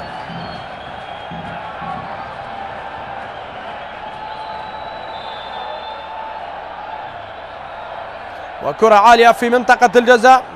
إبعاد ممتاز من حسين علي جاسم لتعود الكرة في الخلف.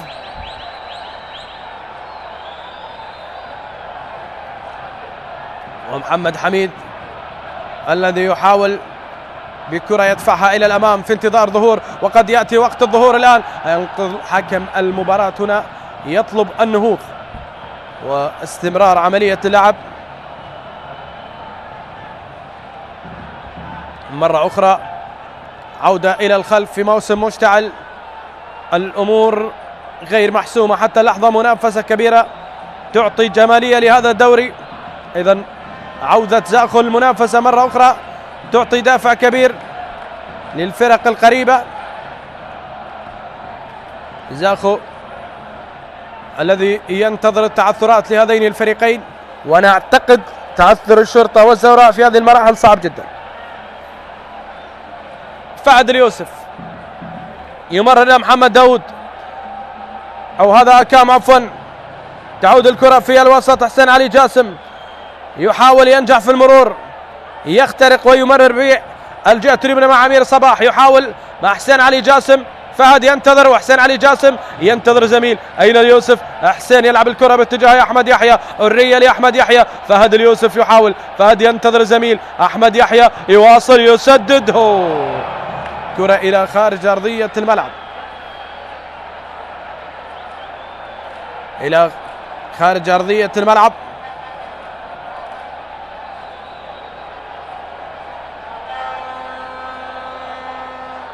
لاحظوا الكرة من أحمد يحيى وكرة من محمد حميد إلى خارج أرضية الملعب أو من أحمد يحيى مرت على محمد حميد.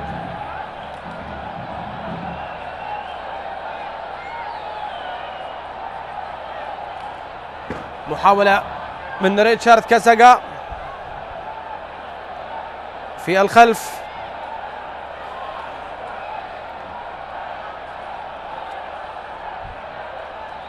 تعود الكرة مرة أخرى، وفي انتظار هدف تقليص الفارق مرت الكرة والتدخل يأتي. أوكولي يسدد كرة وحكم المباراة يقول لا خطأ، والكرة التي تلعب مقطوعة بشكل ممتاز من جانب لاعبي الشرطة لتعود مرة أخرى. سجاد يحاول الهروب ولا هروب،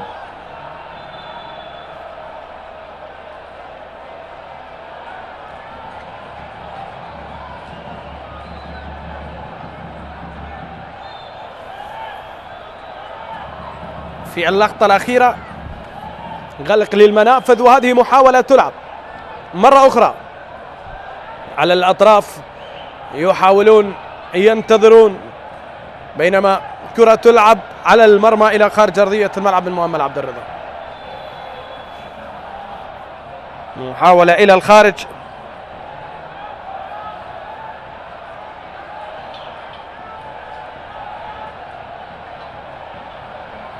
وأحمد فرحان بديلا لحسين علي جاسم في هذه اللحظات. ومن البديل الثاني بدأ يريح العناصر التي قدمت مباراة كبيرة. إذن أحمد فرحان في هذه اللحظات، وبديل آخر للشرطة هو ريوان الأمين. أمير صباح يغادر من اليمين ويعود سجاد كمدافع على الجهة اليمنى، يضاف ريوان إلى وسط الملعب ويضاف أحمد فرحان.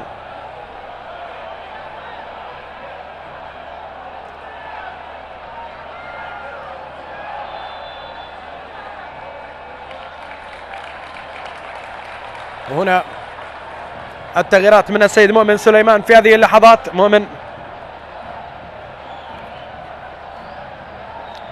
وأمامك مناف يستعد للمشاركة في المباراة.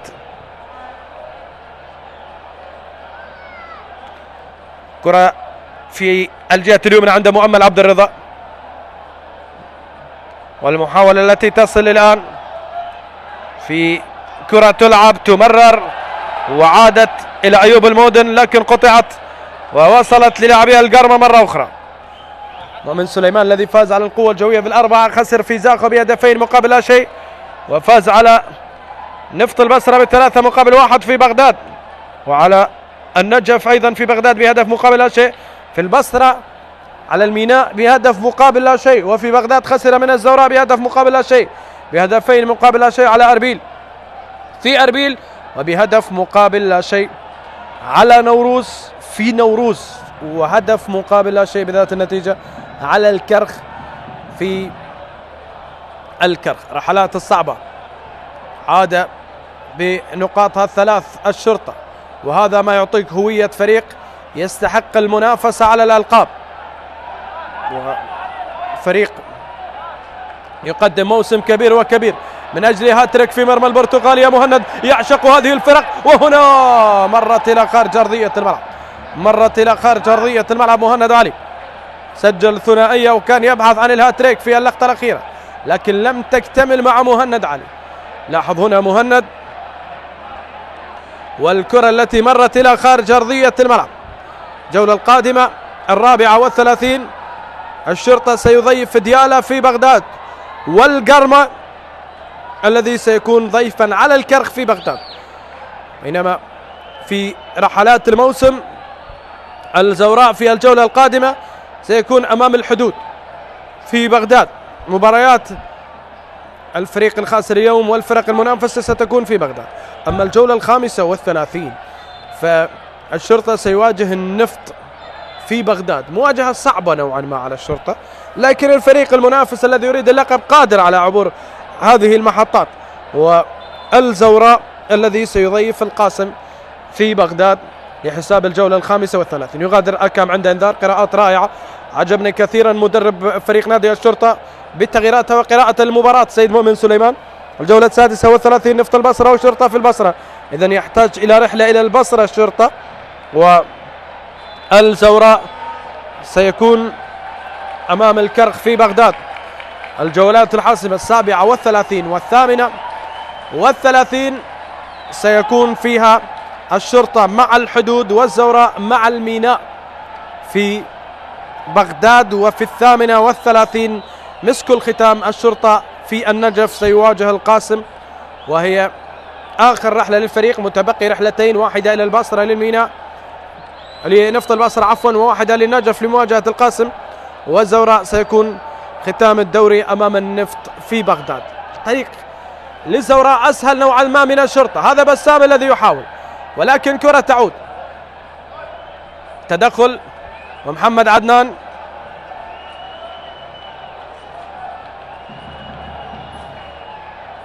مزهر ينقل كرة، وعلى الطرف تقدم مؤمل عبد الرضا. مؤمل ينقل الكرة عالية، أمره من أجل أن يضع البصمة، لكن كرة طالت على يوسف لتعود إلى منتظر عبد الأمير. مرة أخرى محمد مزهر، لافة جميلة إلى أحضان أحمد باسل، وصلت مباشرة إلى أحضان حارس المرمى.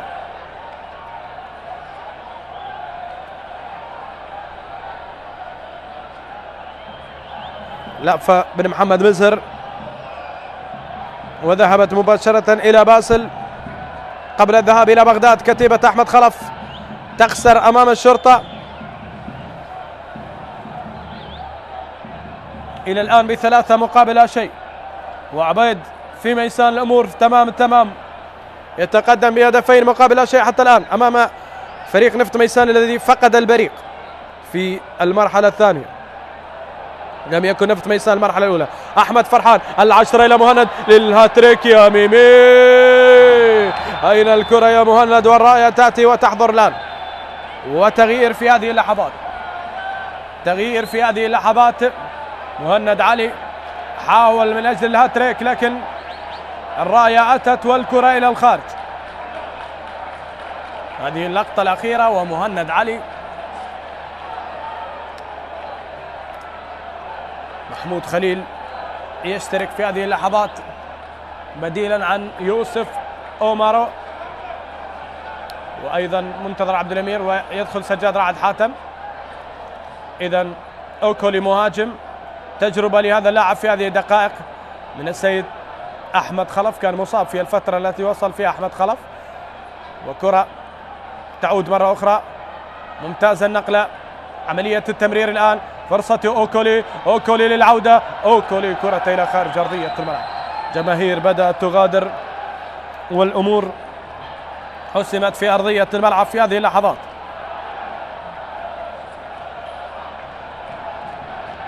ريوان الأمين يحاول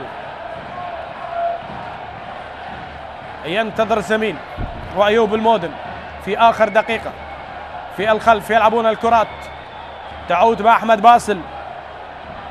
مداورة الفريق وإراحة العناصر سمة سائدة في فريق الشرطة، بينما رأسية من أحمد يحيى تلعب إلى الأمام، أو من أحمد فرحان إلى أحمد يحيى. بصرية على اليسار، بصرية على اليسار، يحاول فيها من أجل الختام. الله، ضاعت على مهند علي وإلى خارج أرضية الملعب. لقطة الختام من أجل السوبر هاتريك رابع هذا الموسم. هنا المرور الممتاز من أحمد يحيى في مكان مهند، وكرة في الخارج. لم تكن القراءة مثالية من مهند علي. الشرطة يصل إلى النقطة 71 الآن، والصدارة زورائية أيضا تستمر بفارق المواجهات. كم من الوقت أضاف حكم المباراة؟ 4 دقائق. الآن كرة عند أحمد باسل. بدأت الجماهير تغادر غاضبة غير راضية على أداء الفريق. كان حشد كبير من أجل تقديم مستوى مميز. والكرة التي تعود عند مناف يونس. مناف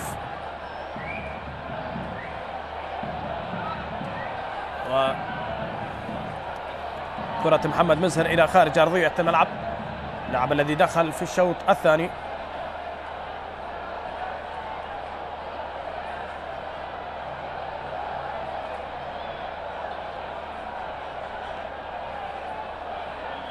محاولة عند أحمد باسل،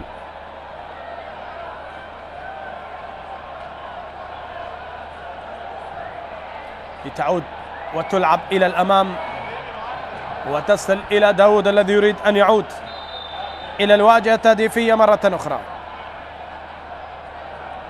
أصبح مهند بهذه الثنائية هدافا للدوري وحيدا، وزاد من الرقم، وصل إلى 25. قبل هذه المباراة كان عنده 23 هدف. تعود المحاولات وتعود الكرات، ولا زال الأمر في انتظار فقط صافرة حكم المباراة يا الآن يا محي الدين. كرة تائهة العنوان.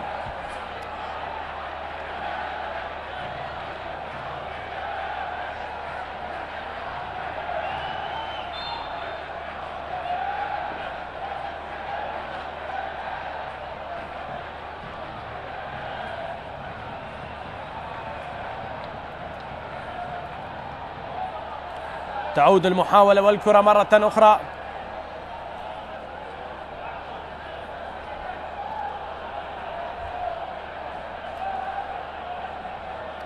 لتصل في دفاعات فريق الشرطة. مباراة كبيرة للشرطة في الأنبار. وتعود كتيبة السيد أحمد خلف باحثة عن هدف في المباراة يا محمود يا خليل. ومحمود يحاول متابعة، والكرة لو وصلت إلى سجاد. إرهاق كبير.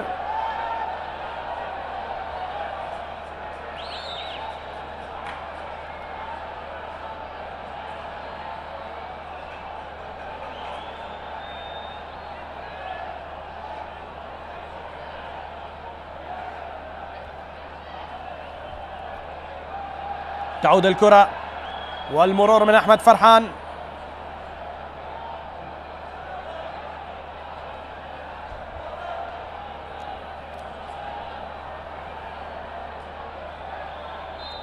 تصل مرة أخرى والكرة فيها مخالفة. ليلة عظيمة للشرطة في أرض الأنبار. القيثار الخضراء قدمت سيمفونية كروية خالصة. هنا التدخل والفرصة. عملية المرور، أيوب المؤذن يحاول. إذن أيها الأحبة أيها المتابعون، اللحظات الأخيرة. القيثار الخضراء تقدم سيمفونية كروية تهز فيها شباك القرمة بثلاثية نظيفة، ورسخت من جديد أنهم زعيم التحدي والمرشحين فوق العادة لحظ اللقب الرابع تواليا. وهذه كرة تصل، والتقدم الآن من أجل الختام للرابع الآن. الله،